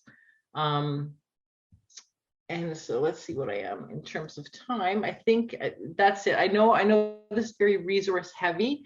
I didn't use too many examples of exactly what I'm doing, but this is these are great places to start, and they'll lead you to many other places. And if you have any questions about any of these links or organizations that I paired with, I'm happy to answer them. Victoria, thank you so much for providing such a thorough overview of the actions you've taken with your students and with your Eco Club. It's just fantastic, especially the voices of the youth in the beginning. I think that's such a fantastic way to start, really connecting with kids with sort of the celebrity culture that speaks so much to our senior kids, right? I think that's really fantastic. So thank you so much. And we have a couple of minutes left for questions. So I'm going to open up the floor for questions for both Farah and for Virginia. So please feel free to post in the chat or to unmute if you're comfortable in just sharing additional questions. Hi, Virginia. It's Pam Miller speaking. Virginia, what school are you at? My home school is Malvern Collegiate. Oh, awesome. In the beach, yeah. Right. And we're very lucky because shoreline cleanup, we can walk down to the shore and we've got a number of ravines around there. So we're very privileged in that sense that, outdoor education is kind of right at our fingertips. Yeah. And do you ever go to Tommy Thompson Park? That would be a bit far. No, we've gone as far as the beach to clean up the beach near the water filtration plant. There's a beach where all of the high school kids party and they leave behind tons of garbage. So when we do our shoreline cleanup, I take them down there to clean up all the garbage that they've left over, the course of the summer. We usually do that in the fall. And so that they can see their impact, right? They can see, because then all of a sudden they get disgusted with each other or their peers. And next time they go out, hopefully they'll speak up and say, hey guys, let's just take all of this garbage out. Yeah. So my question for you is, my partner Tim also teaches in a high school, although he has drama, and so in some ways he can integrate more subjects. But his complaint is when he has to teach history, it's on the 3rd floor and drama's on the 2nd floor and his office is on the 1st floor. And high schools can be made like that. Do you find any opportunities for integration with other departments or other teachers, or is that kind of like almost impossible because of the structure of schools? No, I don't think it's impossible. It's very possible, but I think you obviously have to have a close relationship with that other teacher. I have partnered with the art teacher, doing a few projects. I've tried with math and science have partnered here and there, and as well as geography. But it does, especially with the applied level courses, because our classes were smaller, we were able to do a bunch of combined things, go on combined field trips and such, but with the de-streaming, you're not going to have those. In our school, it was a smaller applied course. Yeah. But I think with them and the schism, we had an environmental schism running in our school, and that provided a lot of opportunity to talk to other subject areas, math and English specifically, about lessons and the things that they had to complete for the schisms around the environment. So Right. Those are other conversations we can have. Well, that's cool. Okay, awesome. I'm just going to invite Sherry Ann. Looks like she has a question as well. Are you able to unmute?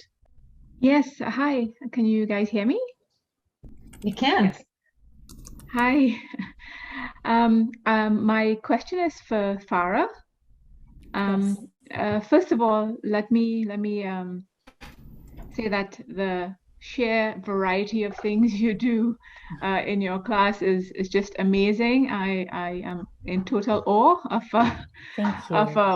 the range of things you cover to help with sustainability. My question is, do you, I'm not sure, I don't remember exactly, what grade do you teach? Grade 7-8. So I teach a split. We're in a small school, so it's always a split. And then being the only teacher, I have to teach all the subjects. So I kind of had that time to weave things into language and math and things like that. Right. Oh, that's amazing. It's good that you have to separate science and other subjects. You can find a way to present it in all your subjects. My question is, when you teach about sustainability, do you kind of go into the quantification of their actions, or do you just look at the different actions and the impact is not really considered? Because in some of my own research, there are some activities that have really large impacts and some activities that have smaller impacts. All are important, mind you, they're all important. But I was just wondering if you kind of bring up the quantification in yours. We have a little visitor here, so I'm sorry about that. That's okay. So we basically not really, like, we don't delve into it a lot, but I mean, we look at it more from a standpoint of the fact that we can make a difference with our actions. Being in a K-8 school, we want to present what we've done also at assemblies so that it kind of inspires the younger kids. Like I said, a lot of times these subjects, the eco-justice or social justice topics, are student selected and student based. And so we always try to find an action piece, but we don't necessarily qualitatively, sorry, getting tongue tied, look at that action piece. We look at it more from a standpoint of what can we do in terms of everyday simple actions or lifestyle changes to make a difference, and then also have those conversations at home and carry that change over at home as well. Okay. So I hope that helps to answer.